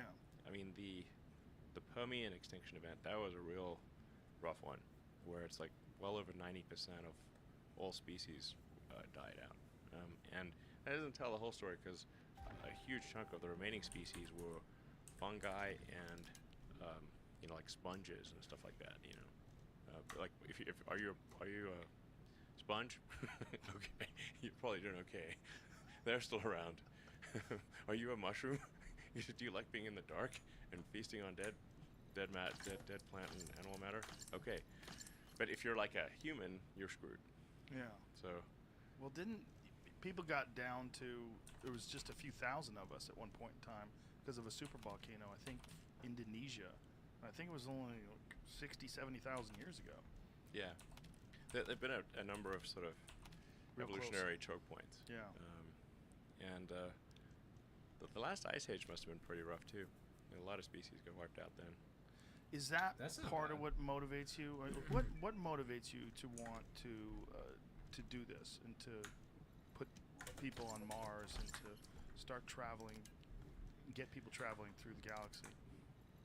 Yeah. So philosophically, I'm in the Douglas Adams sort of school of thought, which is that the universe is the answer, and we need to figure out like what questions to ask to better understand the answer that is the universe. So we want to expand the scope and scale of consciousness, increase our understanding of the universe. We'd like to understand why are we here, where do we come from, where are we going, what's this all about. And in order to I don't know, just understand the meaning of life, we have to expand the scope and scale of life and the consciousness, maybe digital and biological in the future, and get past at least one of the great filters, which is to become a multi-planet species. A species that does not become multiplanetary is simply waiting around until there is some extinction event, either self-inflicted or external. So we gotta be a multi-planet species. Also, that's like way more exciting. It's like, do you want a future where we're out there among the stars, exploring the universe, or do you want a future where we're stuck on Earth forever? I think you want a super exciting future where we're out there exploring the galaxy. That sounds great to me. And I think it's worth 1% of our resources, something like that. Maybe more, but at least 1%. Well, it's in all the most exciting sci-fi movies. Yeah. If you saw a sci-fi movie and they didn't have spaceships, you'd be like, what's going on there? Something terrible must happen. Well, we always assumed when we were kids that we would be traveling to the moon and back and traveling all over space by now. Space 1999 was a show when I was a kid. It was interplanetary travel. We had spaceships out there, motherships. They thought 1999 by then, for sure, it would happen. The problem is we need more Elon Musks. There's not a lot of people that really dedicate all their time and energy to do Bro, it's something. wild. I put it on hard mode too. It I was wondering why I It's only got really 2 or 3 neural fascinating thing about circuits. That's species. stupid. It takes a few unique individuals that are motivated to do something like this and have the resources and the intelligence and you can figure out how to organize people to get something like this done. Not a lot of you. Well, there's a lot of smart, talented people at SpaceX and at Tesla, and that's how we get things done. But yeah, I mean, part of the reason why SpaceX is still privately held, although we have a lot of investors and everyone at the company is given stock, is that the time horizon for SpaceX is long. It's that like, what's the market for transporting things to Mars? Well, no market. There's no one there. Right. So they were like, that sounds pretty risky. and the public company, the feedback loop tends to be, maybe a year to 4 years, or even quarterly. You can get my other jump. Well, this is like 10 years, 20 years out. I didn't probably answer your question earlier, which is like, when do I think we can go to Mars? I mean, I think possibly as soon as 5 years from now. Yeah, but then to have but then you got to build out the base, and then you got to build out the city. So the first thing you got to build is like, okay, you got to generate energy. So you got like giant solar panel farm, and then you've got to have propellant production. So you got to make fuel and oxygen, and you got to grow food, grow plants, and like all the things necessary for life support. So does everything have to be done in the greenhouse? Is it some sort of a dome? Yeah. So is there a long-term possibility of terraforming? Yes, long term we can make. We can warm. If you just warm Mars up, there's a lot of frozen CO2 and frozen water that would liquefy. The CO2 would densify the atmosphere. The liquid water would form oceans and lakes. So basically, a lot of frozen water and frozen CO2 on Mars. And how would you warm it up? Well, there's a few ways to tackle that problem. That'll obviously be up to the Martians, but I don't know. You could have giant solar reflectors. You could create like miniature suns over the poles or something like that. What? Well, it can't be gravitational. Oh yeah, good luck, Brunchby. Have fun today. I don't think I'm gonna be on too long, honestly. I'll probably be on for like another, maybe hour, maybe. The sun is a giant thermonuclear reactor in the sky. If you want to know what, like, hey, what is it like to be exposed to thermonuclear radiation? Go stand outside in the day. My 10-year-old said, if space has no air and fire needs air, how does the sun stay burning? Yeah. She loves to do that. She looks like she's super smart. Right. That's a good question, little one. Yeah, there's a lot of interesting things about the sun.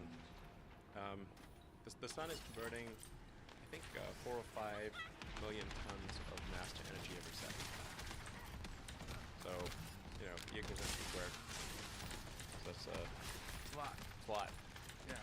It's not even a big sun. It's not even a big sun. So, you know, 4 or 5 megatons per second, every day, for billions of years. So what kind of engineering would be involved in creating a mini sun that you hover above the poles? So, I mean, the sun is it's a gravitationally contained reaction. So, you need a lot of mass. So, if you don't have a lot of mass, you can just that's why you have like explosions, just like little pulsing things, like the pulse in the sun. Yeah, so some people have like said, well, if you added up all the nuclear weapons on Earth, that wouldn't even be that much. I'm like, yeah, because they're small. We could make a way bigger nuclear bombs than the current ones. It's like, what's the point? So what, if you want to make an artificial sun, just use a lot more hydrogen. That would be something Right, yeah. they would have to construct on Mars Yeah. and then figure out a way to launch it. Yeah. Yeah, honestly, not that hard. I mean, they could do this without barely even having computers.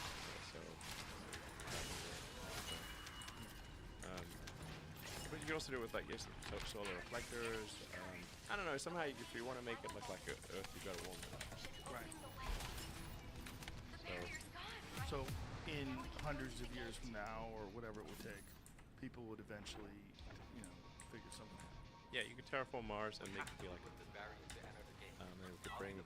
could take the life from Earth and breathe life into Mars. There's nothing living on the surface of Mars.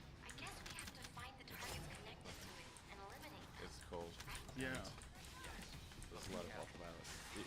The combination of being cold and having a lot of ultraviolet radiation, that's the killer combo. Just being cold, then bacteria could survive. Or just UV to warm, bacteria can repair themselves. But if they're frozen and they get blasted with the UV, they can't repair themselves. They can't frozen. And isn't the speculation that at one point in time Mars did have an atmosphere? Mars was different than it is now? Yeah. It once had quite a dense atmosphere, and it seemed most likely to have had oceans and lakes. Now they're frozen and covered in dust, and that orange color you see is iron oxide. So there's quite a lot of iron, just rust. For a while there, they thought, well, maybe Mars was like some ancient civilization. You remember the face on Mars? Sure. There's a guy that he was fascinating. Richard Hoagland? Is that his name? See if that's the guy's name, but he's, with all due respect, out of his fucking mind. Sure. And he was making all these incredibly bizarre connections like measurements from this rock to that rock, and using all this mathematics to prove that this symmetry was impossible in nature. This is all created by civilization. That this face was like some sort of a ancient shrine to whatever being lived there before. There it is. Monuments to Mars. Richard Hoagland. That's the guy's name. I used to listen to him on Art Bell. It's crazy. It was just. I mean, I don't know if he's schizophrenic. Maybe he's just smarter than all of us. But well, Jamie's shaking his head. I think aspirationally, you want to believe things proportionate to the evidence, not inversely proportionate to the evidence. Well, he was definitely inversely proportionate to the evidence. It was very strange. It was one of those ones where I had to stop listening because I felt like I was going crazy too. Yeah. He was so invested in this idea. Yeah, maybe he's right. No, I doubt it. Well, then they had subsequent voyages where they made high resolution scans of the exact same area and it looked very different without the same shadows. It just looked like rocks. Yeah, Mars kind of looks like I don't know, like some Arizona desert or something. Yeah. What do they think happened? Do they think it was hit? An asteroid hit? Well, everything got hit with light asteroids over time. Do they think that that's what killed the environment there, the atmosphere? Well, the atmosphere. So Mars has lower gravity than Earth, and it does not have a strong magnetic field. So over time, this is over billions of years, the atmosphere will be gradually eroded by the solar wind and having less gravity. So the smaller you are, the less atmosphere you have. So so generating an atmosphere on Mars, it would eventually erode, but we're talking about hundreds of millions of years to we're plenty of time. For us. Yeah. So, but you think that Mars their atmosphere will look quicker because it's just smaller? That's a factor. Yeah. I mean, like if you look at, say, asteroids or, they don't really have, like Sirius is a pretty big asteroid, but they don't really have an atmosphere. The moon doesn't really have an atmosphere. So, it doesn't have an atmosphere. Technically, there are a tiny amount of rarefied gas, but it's not a real atmosphere.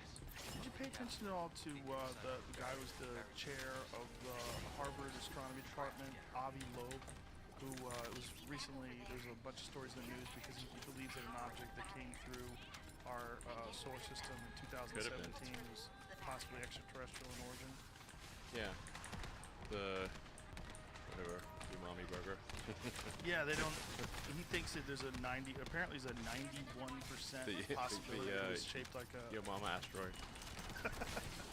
Yeah, Umamau. It was a Hawaiian name. Okay. Yeah, it was a Hawaiian name. It sounds like your mama. Yes, it was like your mama. Yeah. Umau or something like that.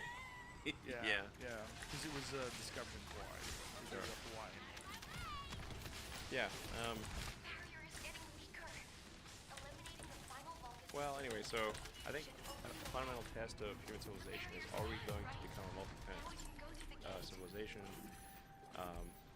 before something cataclysmic happens? Now, I'll be clear, I'm pretty optimistic about the future, so I'm not thinking like civilization's about to end anytime soon. But there's a chance that it will. Like Stephen Hawking, before he died, was like he thought it was like around 1% a century, something like that. So it's not like 1% chance over 100 years. It's like 99% chance of making it. So I think he's probably about right. So 1% chance per century. So as the centuries go on, there's less of a chance? No, it's more of a chance. So we could become more intelligent, more resources, and possibly the ability to escape Earth. Yeah, I mean, it's like, I don't know, Russian roulette with, asteroids. 99 barrels are empty. Quick. Eventually. It's gonna be us. Yeah. You said something that I thought was really interesting. The meaning of life. Do you think there is a meaning to life?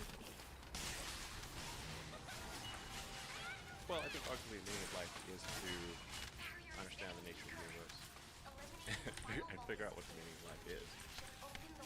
So, like I said, I think we don't quite know the right question to ask. And but if we learn more about the universe, if we expand the scope and scale of consciousness, then we are better able to ask the questions about the answer that is the universe. But when you keep going with that, where does it go? I don't know. That's why, if I knew, we're like, okay, case closed. We can die now. The problem I always have with that is that, do I want there to be a meaning to this?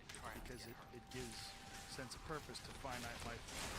I think it's there's a lot to understand about the universe that we don't yet understand. Have a beverage. Absolutely. So let's see, alcohol is hour 1. What's hour 2? Hour 2? Well, I don't think marijuana is legal in Texas. And the last time, I don't have to remind you, there was problems involved. Yes. Ultimately not, though, right? Well, it Like temporary. Oh, that's soothed over, right? Didn't it? CBD's legal. CBD doesn't do anything, does it? No. I think that's fake. Well, it definitely does something for inflammation. It does. Yeah. Well, how much CBD do you have to have before you notice it? Well, physically or Yeah. yeah, physically you don't have to have a lot. Physically, CBD works great for people with arthritis, and people with like sore muscles and things like that. Cheers. Yeah, no, CBD definitely works for that. But as far as like psychoactive effects, not much. It relieves anxiety for people. Okay. It helps people sleep, especially when it's combined with things like melatonin, things along those lines. But it doesn't get you high. Yeah. I kind of want to get high. But people that I want to get mix high CBD on with my THC own for muscle pains, supply. that doesn't get you high either, but it increases the effectiveness. Right? Okay. No one? Some Alright, I got no strains viewers. are I'm a really loser. good that people like that have THC and I'll take CBD it. in it. All right. So you like have like sunscreen or something, and then, I mean, why not? Just throw it in there, you know. Why not? Yeah. Well, it's great for soreness. You just smell like weed all day. Yeah, it doesn't smell like weed, though. It doesn't. Okay. No. Some of it does, though. Some of it. But that's the thing about anything that's unregulated, right? Like hippies are making it.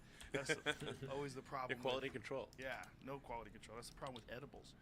They're made by a bunch of crazy people, cooking them up in some, Chula Vista apartment somewhere. And you really don't know what's in there. So, Yeah. Anyway, so we gotta make life multiplanetary before it's too late. yeah, I think that makes sense. Yeah. I mean, why not? It's be fun and exciting, and even if you don't go, you can just watch it on TV. Yeah. It's still even if you cool. I don't mean, go. it's not like, attendance is mandatory here. And it'll be dangerous, and people might die. Well, for sure they're gonna die. Right? Yeah. Like sometimes, you'd be surprised. Some people think that the idea is like, oh, Mars is going to be an escape hatch, some luxury resort for rich people. I'm like, no, it's like high probability of death relative to Earth. It's a long journey. Food's probably not great. A lot of hard work. No sunlight. Yeah, it's like, it sounds like, Shackleton's ad for the Antarctic, where it's Right. it's dangerous. It's a long journey. Food's bad. Might not make it back. But if you do, it'll be glorious. Yeah, it's interesting how much people adapt when they're faced with a real problem. Like, if we knew that we only had a certain amount of time left, like we knew an asteroid was absolutely headed our way and it was going to kill most of the people on this planet, you would see people scrambling for something like that. Yeah. Like, look, I moved to Texas, just the fuck out of LA, because I felt like that was dying. I was like, we got to get out of here. And I never thought I was going to move out of LA like that. Yeah. It happened very quickly, but people adapt when they realize you have to do something. Yeah. If we had to do something, we had to go to Mars. We had to set up shop there. Yeah, I think it's important for the future of humanity and business. That's there. When we get past the great culture, it might turn out that when we're out there exploring galaxies, we might find a whole bunch of dead one-planet civilizations. They just never made it to the next planet. Ghost towns. Yeah, strange ghost towns. It's like, it's like if you we'll go through the archaeological ruins of like ancient Babylonians and Sumerians, and like trying to decode their writing, what the hell linear be, hieroglyphics. Isn't that a problem with us now that everything's digital, everything's stored on microchips, hard drives, and if something catastrophic happens, Yeah. and you don't have the ability to access all that stuff, it kind of starts from scratch. Yeah, absolutely. It's kind of problematic that things aren't chiseled in stone. They used to be chiseled in stone. And we're like, okay, now, it's kind of a pain in the ass to destroy stone, and stone lasts a long time. Yeah. So we still have a lot of writing from ancient Romans because it shows a lot of stuff in stone. Or the Egyptians. Oh, the Egyptians, yeah, exactly. Man, the Egyptians really went to town with the hieroglyphics. Or even the Sumerians, the cuneiforms carved into clay tablets. Absolutely. Yeah. We kind of wish they'd said more. Yeah, exactly. Like us, our stuff is, it's not going to last for a long time. I mean, there's sort of aspects of our stuff that would last for a long time, but a lot of the interesting things are going to be lost forever. Yeah. For when we did the Falcon Heavy test flight, that normally when airspace companies do a rocket test flight, they put some boring on like a block. They don't want to risk the satellite. And so like, well, we got to do something that's not very inspiring. Hungry Falcon and Leaf is inspiring to do. So I was talking to a friend of mine, and he said, hey, well, what about putting a Tesla in there? I was like, yeah, that sounds like a good idea. And then I go in my garage, I'll put that one in there. So I put my car on the rocket, and then we wanted to see how far the rocket could go. So I was like, just, floor it, let's go. Maximum delta V. So I thought it would probably blow up, and I had this image of like, oh man, this thing could blow up on the pad, and then there's like a tire bouncing down the road, and then the Tesla logo just lands, bam, right in front of the camera.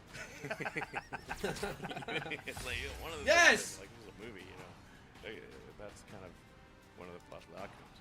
And unfortunately, it didn't blow up, and now my car is orbiting Mars. Wow. Yeah.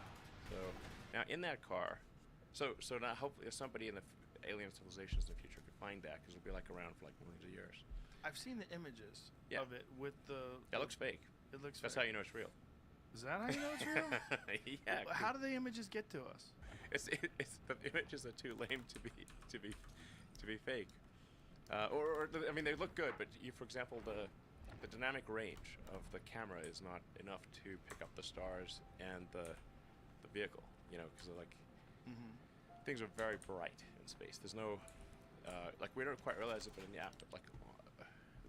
the atmosphere is making everything a little fuzzy, and in space things are super crisp and super really reflective. Yeah, There it is. yeah, exactly. So how is that getting to us? With The a image. yeah, with a radio. Wow. So the rocket's got a How many megapixels is that image? not that many actually. Really? No, I mean it's probably a couple megapixels, something like that. So like an old flip phone. Yeah. It's mostly just driven by the what's the bandwidth of a video signal. So what do you have? So these are frame grabs from video signal. And where's the camera that's taking this photo? Oh man, our director of photography is awesome. But I mean, when this thing gets sent to us, what is taking an image of this? There's a camera on a stick. Really? Yeah. And it didn't break off? No. I mean, we thought it might, but there's a camera. I mean, it's kind of a fairly wide angle, and so the camera is actually not that far from the car. Well, what is that one up there that shows the whole car? Is that fake? That's fake. Is that real? That's real. Wow. This is "Don't Panic" on the screen? Yeah. Don't panic. Speaking of the Roadster, when is that thing going to be available? Next generation Roadster. So we're finishing the engineering of it this year, and so hopefully start shipping them next year. Really? Yeah. And that we're gonna throw some rocket technology in that car. So Yeah, I've heard about that. What does that mean? So at a minimum, it would be. Will it hover? I want it to hover, and I'm trying to figure out how to make this thing hover without, killing people. Right. Yeah. Good call. Yeah, exactly. I thought maybe we could make it hover, but like not too high. You know, so like maybe Right. it can hover like a meter above the ground or something like that. You know, like if you plummet, well, out the suspension, but you're not gonna die. So maybe you go 6 feet. I don't know, 6 feet, probably okay. You're not gonna die either. Probably not. Probably not. So if we just put a height limit on it, probably fine. And would it be able to travel while it's hovering? Yeah. So you'll be able to go 6 feet off the ground and go how fast? Well, you go pretty fast, but you're going to be time limited. Right. So Like a jet. Like a there's jet going to be fighter a pilot. super high pressure, like ultra high pressure air bottle in the. Oh. So the standard roadster would have like two back seats, two like kid seats, you know, in the back, like small seats, like a back of a Porsche or something. Or if you get the I don't know, the SpaceX option package, then in that place where the two rear seats are is a high pressure carbon overwrap pressure vessel. So high, very you know, I don't know, 10,000 psi or something like that. And then a bunch of thrusters. And so like at minimum, I'm confident we could do a thruster where the license plate flips down, you know, James Bond style, and there's a rocket thruster behind it, and that gives you 3 tons of thrust. And For acceleration. Yeah. So that would be on the ground. that would be on the ground. And this thing would move like a bat out of hell. Jesus Christ! But it already goes 0 to 60 in 1.9 seconds. Right. That's the sedan with the 4-door. What? Yeah, Wait a minute, how fast is the new Model S Plaid that we start shipping this month, Yeah. is we just tested it on the Motor Trend spec. 0 to 60 is 1.96 seconds. I have never driven my Tesla and go, why is this thing a little fucking faster? Yeah, I mean, the one I have, the Model S, is 2.4, right? yeah, Which is preposterous. It's so great. I take people in it. Like, yeah. They've I never took Tim experienced Dillon in it. anything like it No. in their entire life. My friend Tim Dillon is like, so what's the deal with these Teslas? And I go, you want to freak out? You want to see something fucking crazy? I picked him up at the Improv and we drove to the Comedy Store. Yeah. And I took him up Laurel Canyon. I go, you ready? Yeah. I never take it out of ludicrous mode, by the way. I keep it in ludicrous mode all the time. Yeah, it's fun. I stomped on the gas, well, not the gas, the accelerator, and he started screaming. He's like, ah! What the fuck? I go, yeah, it's what the fuck. This is crazy. It's crazy. It's crazy. Yes. So this is significantly faster than that, just Yeah, for the so- Plaid. Yeah. So the new Plaid, yeah, It's a half second quicker to 60. pretty close. Yeah. Yeah. Yeah. Like I mean, every millisecond really matters when you start getting that fast. I thought Plaid was going to ship later in the year. Yeah, we You juiced it up? managed to make it go faster. Oh, That's okay. we're both ways. plaid to plaid. And the Plaid has a wider wheelbase too, right? It does. Yeah, and so it handles better. Is that the idea behind that? Yeah, it does have better handling. Like we're trying to get to on the Nürburgring, get to like the low 7-minute mark. Really? Yeah, and then with further improvements, I think we could bust 7 minutes on the Nürburgring, which would be a pretty wicked outcome. What is the record right now at the Nürburgring? Is it the Porsche 918? Like, what has the record? Something crazy like that, right? There's no production car. I think no production car has gotten under 7. Really? As far as I know, and even the ones that are close that they say are production they do a bunch of changes. Right. Like change the tires. Yeah. Aerodynamics. Yeah. Yeah. But it's like, I think there's potential to have a car that, as delivered, can beat 7 seconds on Nürburgring. Isn't it funny that there's this one track that's the gold standard for almost all vehicles? Like, if you look at like Road and Track or Motor Trend, you want to find out how badass this new sports car is. It's like, what number does it do in the Nürburgring? Well, yeah. Now, Nürburgring, to be totally frank, is not representative of normal. No. It's not normal. Yeah.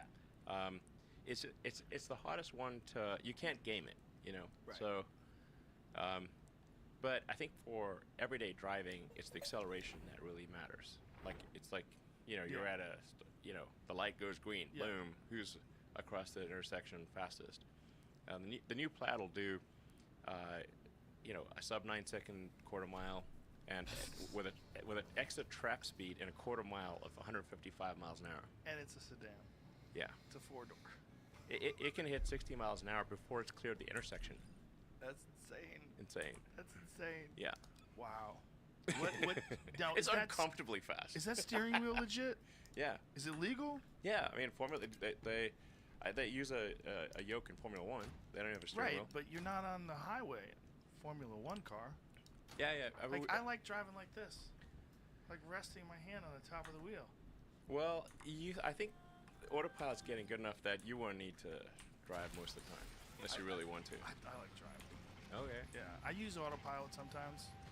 I mean, but most of the time I drive.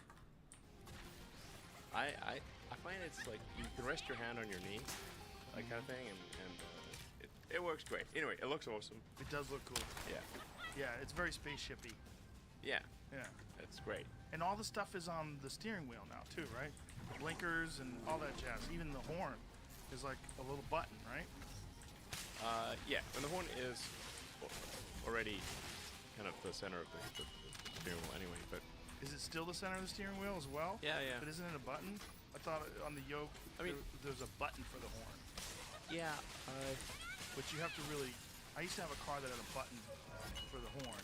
I think it was an Acura NSX. Okay. And it had, instead of the center hub being the horn, there was a button. And Yeah. I never remember it. Well, with the... There are no yokes. I mean, there are no stalks. Right. There's a yoke, but there's no stalks. So the car, for example, will default to driving in the... Like, if you just get in, when you press the brake pedal and then press the accelerator, it will figure out whether you want to go backwards or forward. That's based on- crazy. How's that possible? Well, it just, it just looks and sees, is there an obstacle in front? Okay, you probably don't want to whack it, so you probably want to go backwards. Right, but what if you want to go backwards? And Oh there's my nothing in God. front of you? Yeah, what if it's ambiguous? Right. So it would default to the inverse of whatever you started, and then you can just swipe on the screen and change direction. But isn't it easier to just hit like that way? to Yeah, go but you almost reverse, never. lift up? You'll see. It's like you almost never. Do you do it? Yeah, yeah. So this is something you've driven and it's intuitive. Yeah, once you get rid of the stalk and have the car figure it out, it's annoying to have a stalk after that. Really? It's annoying. Yeah. You're talking to a guy who likes manual gearboxes. Sure. I mean, like going. Yeah, I mean, I learned to drive on manual too. It's fun. Yeah, it's cool. Yeah, there's different kinds of cool though. Like the one where I tell people about the Tesla, I go, listen, I love cars. I love all kinds of cars, but the Tesla makes other cars seem dumb. It does. It makes them seem dumb. Yeah. It's so fast. It's so quiet. Everything about it. The navigation screen is so big. Like, why wouldn't it be big? Yeah. It's better. It's better to be big. Yeah, the software keeps getting upgraded. The navigation system, the ability to just press that button and say navigate to, and then it goes on the internet and finds out what you're looking for. Sure. And it finds it, restaurants, Yeah. whatever you're looking for. It's fucking amazing. Oh, there's like a little tip for the Tesla. If you just swipe down on the navigate button, it automatically figures out if you want to go to home or work, and navigates there. So if you're at home, and obviously you know how to get Dang, to work, bro, but them do you know booty the cheeks. fastest way to get to work? So Take to use into like a Waze type technology? Yeah, take it like on a traffic adjusted basis, what's the best way to go to work? But how does it adjust? Like, what is it getting your data from? It's downloading traffic data from the internet. Okay, so but Waze uses traffic data from the internet plus user input. So like it takes an extra beat to get the traffic data from the internet. The idea of Waze is that you're getting it from users in real time. Like there's a car accident, Yeah. people program it in, hey folks, there's a fucking car accident here, and then you get it right away. Whereas on the internet, you're a couple beats behind. Yeah, I mean we get the traffic data from Google. Okay. Oh, so So- it is for Waze because Google Well, owns Waze and Google is slightly different, but they have They're pretty similar close. data sets. Yeah. Yeah. Yeah. So basically, like let's say there's an accident on the way to work or road closure or something like that. It would be helpful to know that before you encountered it. So if you just swipe down, it'll automatically navigate to work, and then also the autopilot will work basically seamlessly on the way to work. Like we have the beta out, and beta's working pretty well. It's gonna get super good, and it'll basically be able to drive you all the way to work automatically. You don't even you basically just get in, and it'll assume you're going to work if it's Monday to Friday in the morning. Or you could say program maybe go to school, drop the kids off at school, then go to work. It should just do this stuff automatically. We want to take the perspective of all input is error. If you have to do I'm gonna put on something, some Rocket it's League. an error. Make the error smaller. All Okay. input is error, unless it's a game. Otherwise, all input is error. Yeah, well, that's the other thing too. It has games. Like you can play chess. Yeah, you can play chess. We got the backgammon with the aesthetic described in Lost. J.J. Abrams asked for backgammon, so we put backgammon in with the Lost aesthetic. It's got this really fun game called Polytopia. I would say that's my top recommendation for any game in the cars. Play Polytopia. What is that? It's a real fun strategy game. You'll see, like, it's the top of the list. This is not something you can play while you're driving. Well, I mean, you're not supposed to play it like that. That would be illegal. But will it work while you're on autopilot? So if you're on autopilot, can you also play chess? Well, you have to tap a button that says you're the passenger. Oh. Kind of like Waze. Okay. Kind of like Waze. Yeah, so it's open for interpretation. So if you are some chess freak, you could literally play chess on your way to work. Yeah. Wow. I mean, in the future, as the car becomes more and more autonomous, it's going to be really about entertainment, productivity. Yeah. So it's just probably entertainment first and foremost, and then productivity as well. Do you have specific things that you do on your way? Do you listen to books on tape? Do you listen to music? Like, Yeah, I used to listen to music. oh, this is fucking pirate songs you write. Sea shanties. I thought you were joking about that until you played them. Yeah. Yeah, and then Pretty catchy. They're pretty catchy. That's what's crazy. I started researching. They get stuck in your head. I did not know that it was really a thing. Yeah. Yeah. Yeah.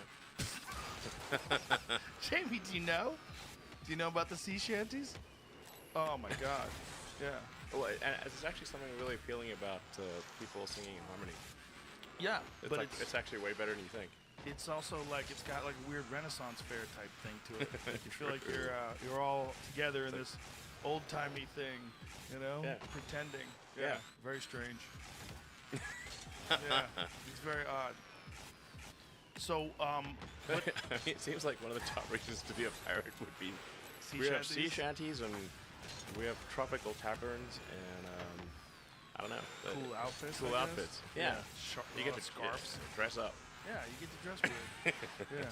You lose your leg, they got pegs for you. Yeah. You get a parrot. Yeah. Parrot. How'd that happen? Now, what about the truck? When is that thing gonna happen? Cybertruck? Yeah, so we're building a big factory here in Austin. That's where we'll make the Cybertruck. Yeah. Now, did you decide to do this in Austin from the jump, or along the way you decide to move the Cybertruck factory here? Yeah, well, frankly, I was just... well, Austin is a bit like mini California. So I was like, asking the team in California, all right, where do you want to... What's your top choice for, the next big U.S. factory or location? Like, well, where do you want to spend time? And the number one choice was Austin. And then I was like, okay, what's number two? Silence. Yeah. So It's mini California here. it is a lot, right? Yeah. Yeah, it's. I mean, I hesitate talking about it because I've talked about it too much. But it's very utopian. Yeah. Yeah. I think Austin is going to be the biggest boom town that America has seen in half a century. I think it's a great response to the fucked up government in some of the other cities. Yeah. I mean, I think yeah. I think we do need to make sure that Austin does not, people moving from California don't inadvertently recreate the issues that they removed that caused them to move in the first place. Yes. So The balance of Austin is a blue city and a red state. And it's Yeah. almost like it kind of has to stay red. Not kind of has to. I think it does. You need the certain amount of freedoms, but then you need the philosophical. Like there's a bend to Austin. It's very progressive and open-minded and Sure. artistic, and the restaurants are amazing. The people are really All cool. right, I think I'm But warmed up it enough. needs to be sort of embraced by guns and God. And freedom. Sure. Like that's part of the whole mixture that makes it work, and that's, it's kind of there's a metaphor to life in there somewhere. You know, Yeah. that it's protected by the rest of the philosophy of Texas, which is a wild, crazy place that has more tigers in private collections than in all of the wild of the world. Really? Yes. I had a bit about it in my Wow. 2016 special. Texas That's a lot of tigers, man. has more tigers in captivity than all of the wild of planet Earth. Okay. Yeah. Well, that's These are people's yards. They've got a tiger No in the bullshit. backyard. You can in your place, wherever you live, you could get a fucking zebra. Like I have a friend who lives out in Dripping Springs. He saw a zebra. Okay. A zebra got loose. There's All right. elk out there. All right. Wild elk just roaming around. Somebody had an elk, it jumped the fence. Now there's an elk out there. Now There's there's an an elk. axis deer in my neighborhood. I saw an axis deer. I didn't see Okay. it. My wife saw it. She described it to me. I know what it is. I said that's an axis. She's like, it had white spots like a fawn, but it was really big. I'm like, that's an axis deer. So there's axis cool. deer. Yeah, they're from India. Okay. And tigers eat them. Okay. Coincidentally. Wow. But these animals they're wild here because people bought them and they put them in their yard and then they jumped the fence. This place is crazy. But that's why it works. The reason why it works is because people have so much freedom. Yeah. And then you have the University of Texas, you have Austin, which has this long history of art and music, Stevie Ray Vaughan and Sixth Street, and so many great musicians Sure. have come from here, that it's got both of these things together. It's got this wild freedom, and they embrace both parts of it. You know, that's the cool thing about this place. Yeah. Yeah. Absolutely. I've never felt more at home. I fucking love it here. That's a cool city. Like I said, it's gonna be the biggest boomtown in the American scene in 50 years. at Yeah, least. I agree. Yeah, Yeah. I think so. Mega boom. Comedy clubs are moving here like crazy. They're Yeah. moving here left and right. Cap City's reopening. The Creek in the Cave just announced they're going to open here. That's cool. I'm trying to open up a place here. There's other clubs I'm trying to open up here. Comedians are moving in here by Yeah. the droves. It's a wild place. Yeah. Well, I saw you and Dave. That was great. It was fun. That's a great venue. Yeah, we did that Monday and Tuesday too. That's cool. It's just there's something special going on. It just feels fun. It feels fun to be a part of the escape from this wretched dreariness of the COVID pandemic. It was Yeah. just like this horrible feeling of having no power and no autonomy and being controlled by the government Yeah. and being told what to do, and it didn't seem logical, and you're watching all these businesses fail, and you're like, there's got to be a better way. And like, there is Sure. no better way. Wear an extra mask. 3 masks.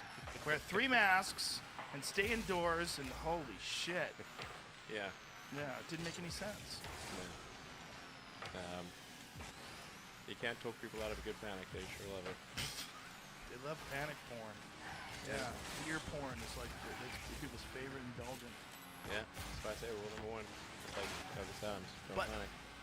But there's always people that don't, and those people that get together and they take solace in the fact there's other people that also don't want to buy into this shit. Sure. You know? Yeah. Anyway, so Orson's cool. So the Cybertruck. Yeah. So our factory is only like 2 miles away from the airport. Oh. Probably should tell people. You can literally drive. You can see it from the highway. Do you anticipate visiting? Sure. I mean, we'll offer tours and that kind of thing. Will you offer, like, if someone wants to come and get their truck from the factory Sure. and drive it off the floor? You bet. Ooh, that's exciting. Yeah. That's exciting. We got a lot of land. Yeah. No, I know. 2,500 acres right next to the airport. That's fucking cool. Yeah. That's amazing. Cool. So when you are designing this Cybertruck, you had your launch, you showed the shape of it. There was a lot, like I sent you a picture.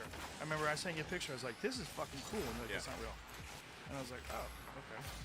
Like, there's a lot of fake pictures before Well- the initial launch. So Oh, yeah. You tricked a lot of people because people thought it was going to look much, even though the picture that I sent you was pretty fucking cool. Yeah. What you designed is that ultimately going to be what it really looks like? Is it going to be that shape, or has there been any revisions? No, that's pretty much what it'll look like, with very small differences. We adjusted the size a few percent, but In what way? well, it's I don't know, like around 3%. Why'd you decide to do that? Well, you know, it'd be a couple inches too big for the tunnel. Oh, Yeah. okay. So, For the boring tunnel. well, I mean, we did actually drive through the boring tunnel in a Cybertruck with Jay Leno, which was a hair-raising. Because it was a little bit too big. It was pretty snug. Oh no! Imagine if you killed Jay Leno. Yeah, that'd be awkward. How do we ever explain that? He's the biggest petrol head ever, and he loves his car. Yeah. The Cybertruck is like CGI in real life. It looks, you're standing right in front of it, and it looks like this is special effect. So How that's is our cool. guy not even in the net? It'll change the look of the road. That was weird. Didn't look like anything. It looks like alien. No awareness? And when is that coming out? We'll have probably limited production end of this year and volume production hopefully next year. Have you ever considered something alternative to air-inflated tires? Have you seen some Yeah. of these alternatives that have essentially spaces in between Yeah. the upper wall and the wheel? Have you thought about that? Yeah, we haven't found Bro, what the heck, a, man? you know, tire that because you got to worry about road noise. You got to take out potholes and bumps. You got to have like good grip. But you also want to have low rolling resistance so that you get good range. Those are a lot of things to try to put into one tire. And if you also say, and it can't have air, it's like that's what's hard. But you're talking. Yeah, these guys I'm are talking to dookie. a guy who's putting people on Mars. You can't figure out an Yeah. airless tire. It's an incremental constraint. I'm not saying there won't be such a thing. I think there will be. To be precise. Because it seems like we've just gotten way too comfortable with this idea that tires blow out and you get flats. It's very annoying. That's right. Yeah, very annoying. In non-sport tires, by the way, are much less likely to have flats. Sure, they have more bounce. They go, yeah, like let's say you hit the edge of a pothole, you got more rubber wall, you know, you've got a longer way to go before you punch the tire. So,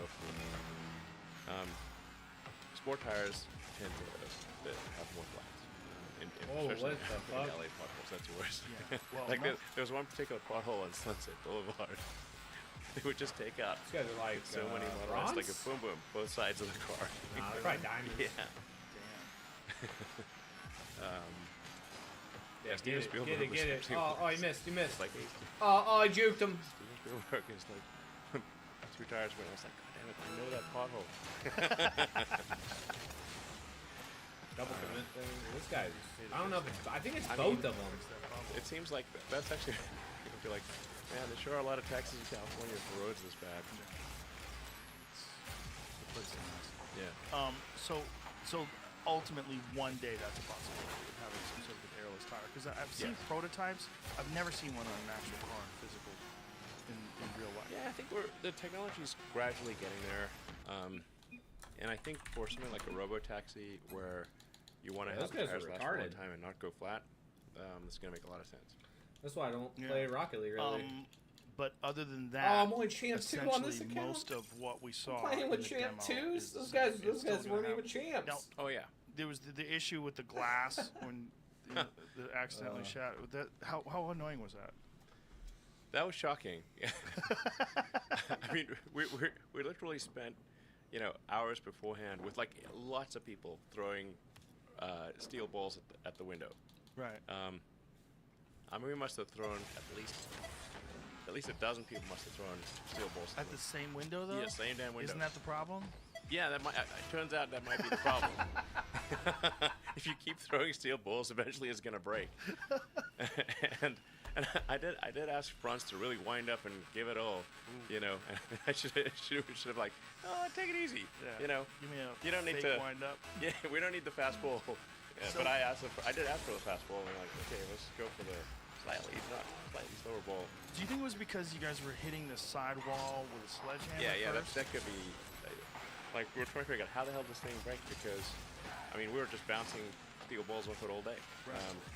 And we think possibly what might have happened there was that hitting it with the sledgehammer might have cracked the base of it. And once you crack the base of it, it loses all its strength. Right. And then and then you just have a hairline fracture, and then you hit it anywhere, it's gonna shatter. Did you recreate that? We didn't. It's also hard with test glass, like with like when you actually do production glass, it's much more robust than demo glass. Because production glass, like demo glass, you just can't. You have to have like massive tools and ovens and everything to make the production glass. It's like if you don't, that takes a while to do.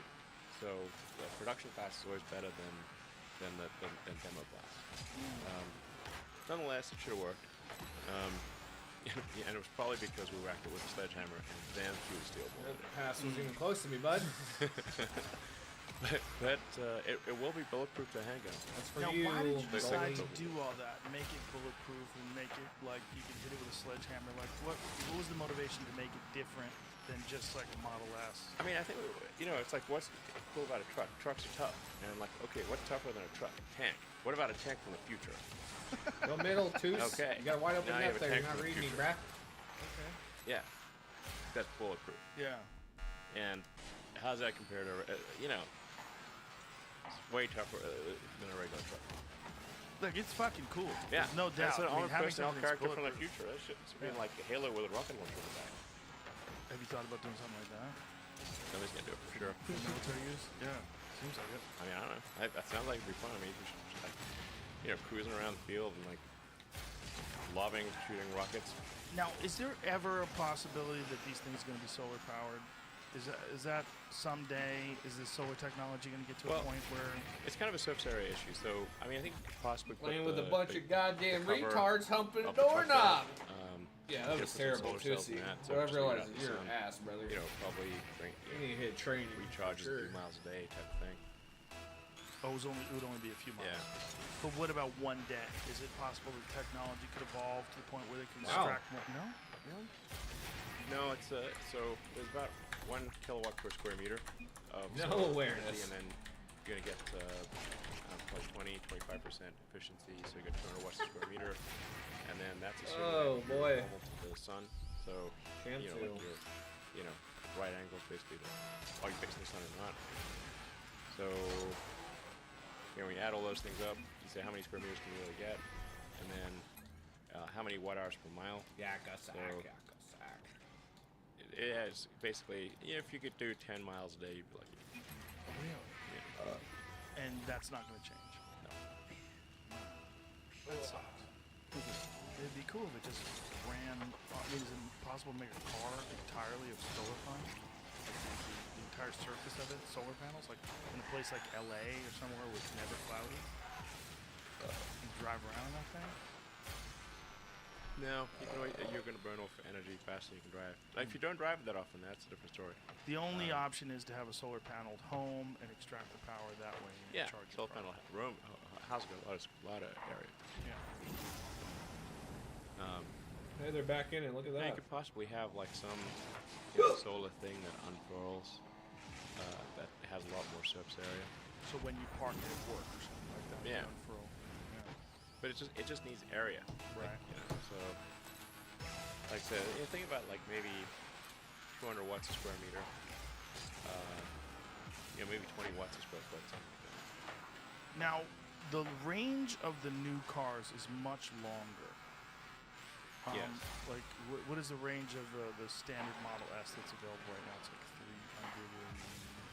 300 Yeah, 350, 360. I don't know. It's a lot. And what And do you- actually, the new long-range Model S is over 400-mile range. the new. But, But then- even the old one is even 400 miles. The new one is 400 miles. but the Plaid will get you up to. So the current Plaid is going to be around 400 miles range. There's Plaid Plus. If you, that's maybe a year from now. That'll be on the order of 500. But that's a lot. I hear drive 500 miles. Yeah. Pretty rare. Yeah. You know. For most. Yeah, this commuters. kid's suck. Yeah. I mean, even if kid you're sucks. driving Hey. 100 miles an hour, Yeah. like, it's still, still gonna be drive for a while before you run out of battery. And the truck, what is the Cybertruck's range? We have to pick a range actually for the initial version. It'll be some number over 300 miles. Now, when you say pick a range, is it in terms of like what the battery array that you put in? No, so like what's the pack size? So do you have to take into account like how much weight it's going to add, how long it's going to take to charge? Yeah. I mean, there's like basically the things that matter are the frontal area times the drag coefficient for aerodynamic drag, and then rolling resistance, which is a function of mass, and the tire efficiency. So this has a big frontal area. It's not very aerodynamic, and the tires are not super. They're not optimized for long range. It looks very aerodynamic. The truck. Like if you I, actually as a don't want moron, you if don't a want moron sharp was angles. gonna, You don't want sharp angles. See, that's the problem. It looks me up, but yeah, that's slicing right through with a knife. You want it rounded. You want it rounded. Yeah. So you want the air to have like smooth. If you're a little air particle, you don't want the bumps. Right. You want like smooth, just like you're driving over the car, no bumps. Right. Just easy going. Sharp angles are bad. A bunch of for faggots, aero. bruh. So that arrow will contribute to the lack of range. So it'll minimize the range somewhat. It'll have a drag coefficient that's pretty good for a truck. Because enclosing the bed at an angle, that helps a lot. Like normal trucks going down the highway, it's like a barn door. Right. You know? Right. I mean, It's like having a parachute in the back. you might as well be flying it. Yeah. It's like not far different from driving with a parachute. Yeah. So you can think of like drag as basically it's like the integrated pressure profile of the car. So if you create a low pressure zone in the back of your car where you don't like fill in the gap, like you're cruising through the air, you're making a hole through the air, and the air's trying to fill in the gap. And if you've got like a sharp, sharp transition into the truck bed, it's like it's a big low pressure zone basically, and that's bad for drag. So having the slope back where that's got the truck bed cover, that's very helpful. But the sharp angles are not helpful. So the range of that truck is yet to be determined. You're trying to figure it out. Man, it'll be over Yeah, those 300 kids miles. are ass. What about the Roadster? Kinda want. Let's see. I mean, some of these things we got to decide. Like, No new buyers, many coins, no new pump. You do need people to buy the coins. What if everyone is so broke that they can't invest into coins? It's definitely a good question. The question is, how many people are actually broke? And there's always people who are broke in the economy, right? But then there's always plenty of people who are not broke. And you have to think that really at any given time in markets, 50% of people plus are simply not I got my participating Grand because Champ they tag can't on. even afford a flat tire, let alone investing in literally anything. Okay? I'm not So warmed up enough for Champ 3 games right now. I guess the real question Haven't you played want to in like a ask week. is retail going to come back? Because essentially, that's what you want to see to pump up markets and essentially have enough exit liquidity for us all to be able to sell our bags for 10x higher, right? That's what you need. Rampant greed and excitement. And look, in a weird way, that sort of vibe, what if everyone's broke, they can't invest into coins, is exactly why they're going to invest into coins. What's up, Pup? Right? When Bitcoin breaks out beyond 72K and we grind up to 100K, suddenly everybody starts paying attention again. Suddenly everybody remembers their Coinbase accounts again. Suddenly everybody finds a bit of money because holy crap, if I can just put $100 into What's the up, right random meme lady? coin, I'm going to become a millionaire. What?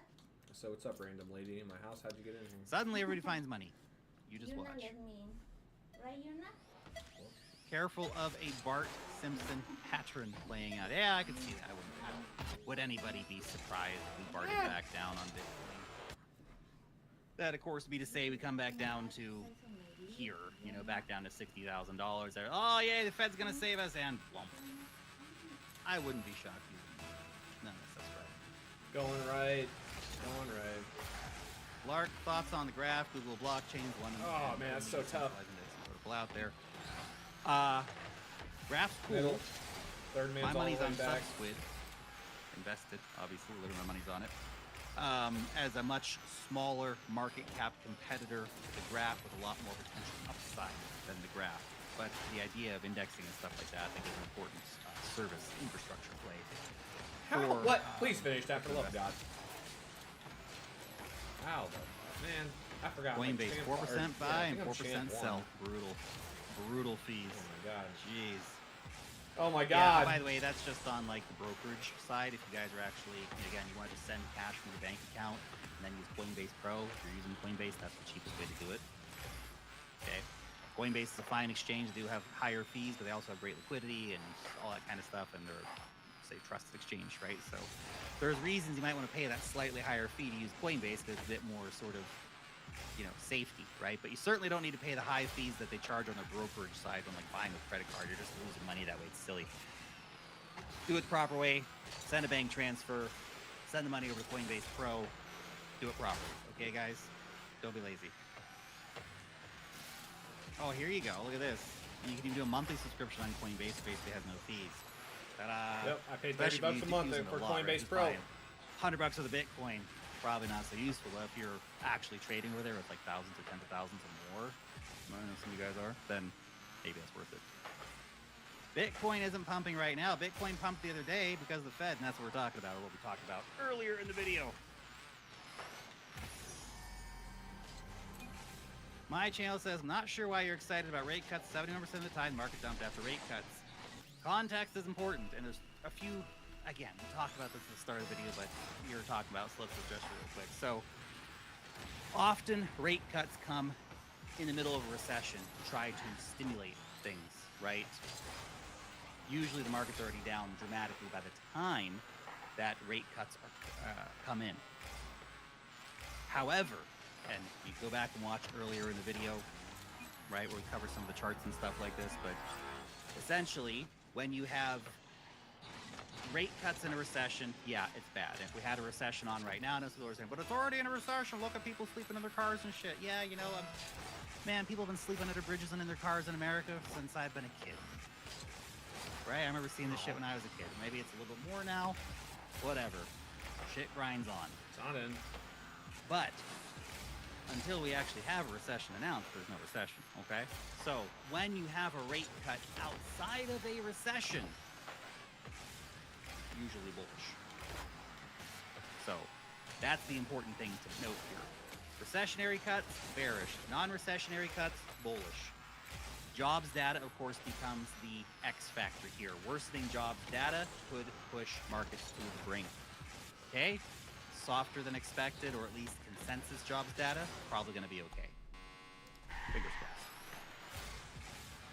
crossed. Okay. One or two more here. Like a sad degenerate, I stuck $1,000 on the green Satoshi token. Any thoughts here, or that habit stayed 3 years ago? Gosh, GST. Was that the rewards token from Steppen? Is that the one I'm thinking of here? Yes, yeah, that's right. That's the Steppen rewards token. Yep. Steppen's green Probably has Satoshi. had its day just in perspective that those kind of rewards That's the tokens, man, they cryptocurrency get hit so ticker. hard because everybody who goes out for a walk gets the tokens and then they go sell them for cash, right? So I don't know, maybe walk to earn narrative is going to come back in a really big way, and if that happens, then yeah, Steppen is well situated for doing well in that scenario, but yeah, not loving your odds. When $140 link. We're waiting. Oh, it's nothing like you remember. Large homelessness is a serious issue now, way worse than the 90s and 2000s. I would not be surprised. Bots, Every time I bro. go to America, I seem to be Bots. surprised about how much worse things have gotten. And this thing, I haven't lived in America a very, very long time. I still have family there, so I go back every now and then, and I'm just like, holy crap. What is going on here? Oh, It's we got such a some just sweat on the stark pits. difference. Look at I know that. there's like bastions Sweating. of like really, really nice stuff, like Miami or whatever, but it's wild because you go to Dubai or Singapore or Australia or something. You're like, yeah, everything's pretty damn nice here. This is great. And then you go to America and you're like, holy crap, what's going on here? No shade on America. Okay, I grew up in America. Lots of love, all right? But holy cow. Yeah, I would not be surprised if these things are way worse than even I'm seeing. I don't see that much of America when I go there. Oh, it's Tussie the loser. Lark, would it be advisable to invest in Sony stock? I have no idea. No idea. No comment. I think they're, don't forget to hydrate. Yeah, that Tussie guy, bro. Obviously, He sucks dick Fine, more Sony than a stock. gay dude. Be a proxy bet for their layer 2 taken off, but I mean, Sony's such a big company. I think that their crypto division, their Ethereum layer 2 network's probably not going to be like, their number one money earner by any means. They'll probably be a relatively small division of the company if we're keeping it real. It's very impactful that a company like Sony's launching an Ethereum layer 2. It's massive for the crypto markets. For Sony as a company, I'm like trying to probably chase these not guys going to on move my the ass. needle much for them, in my opinion, right? When people come back to work after the summer, the jobs numbers should look a little better. That's probably why they waited till September. Holy crap. Can everybody in Europe and America just, come on. This is New Zealand. Get down here in New Zealand. It's winter. It's rainy outside. It's cold. Okay, we're working. And all you lazy butts up in the Northern Hemisphere, get off the beach, okay? Your summer vacation's over, okay? Get off the Amalfi Coast. Right? Tussie You with don't the need to be in missed South block. France anymore. Yellow with the Just pre-jump. pack on it the up, being go scared little home, bitch, probably. okay? And start aping into crypto coins. Come on, everybody. Do it for the culture. Let's go. Call up all your friends who are on the beach today and say, get your lazy butts off the beach. Get back here. Time to get the markets going again, baby. Dude, Yeah, dude. the He's summer straight up lull, retarded. lull definitely has had an effect on the markets. It's always August is always probably one of the roughest times, right?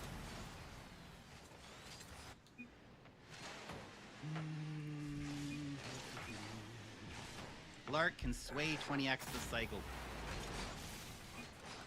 Maybe. Maybe. I don't know, man. Everybody sort of talked about it a few weeks ago, weren't they? Look, in terms of being a Solana competitor and all that stuff, it's got a long way to go, right? But when speculation takes off, and speculation is really all you need for some of these things at some point. Again, at 20x, I don't know. If Bitcoin goes to $200,000 and the total crypto market cap goes to 9 or 10 trillion, yeah, we'll see. If the market's not that strong, then maybe not. So trying to get your brain stuck into like, it's got a 20x if you're buying it today, financial advice obviously, but if you're buying it today and you're waiting, okay, it's got to go 20x. I think he's You see it's retarded. like 10 or 11x, Like, honestly. maybe just watch market conditions. If everyone's starting posting the Rolexes and Lambos and all that stuff, like maybe think, oh, you know what, maybe it's not going to go 20x, maybe 10x is enough. Guys, we lose touch with reality in crypto. A 10x is so stupid. It's such big money. It's such big gains. S&P 500 investors out here like, I'm going up like 7, 8, 9% a year. That's great. Compound that over 30, 40 years, I'll be rich. Hey, I've got 10x, dude. It's insane. It's insane numbers. I'm going to buy some bonds. Yeah, my 4% per year. Safe. Yeah. 1 10x, man. 1 10x. That's all it takes. People get greedy, wait for the 20x, never take any damn profits, and down goes your money. Holy cow. All right. We're going to finish up here for today, guys. You guys are awesome. Thank you so much for joining the stream, and I'll see you back for the next one. Peace.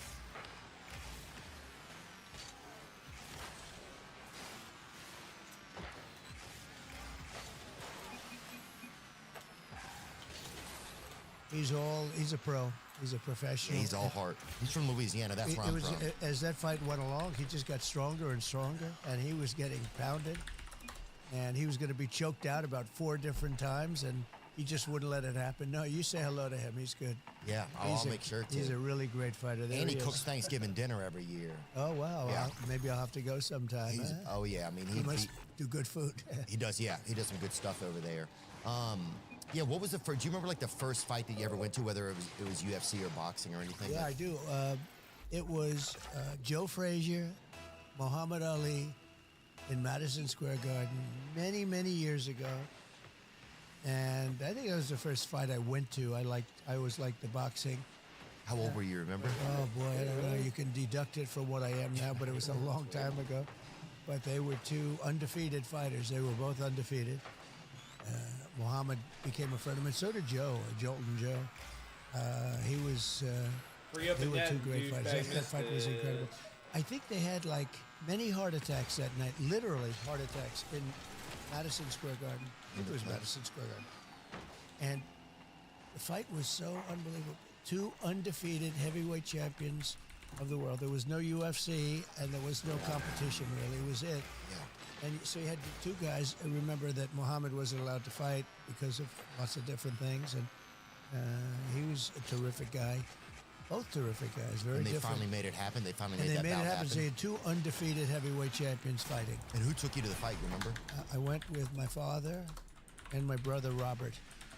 And it was just, I don't know, I must have been very young. It was a long time ago, but you would never forget it. That was one of those moments. Oh, yeah. But no, literally. Yeah, I'm out streaming for a bit. Many heart Honestly, what is it, attacks in the 10:30? arena. If people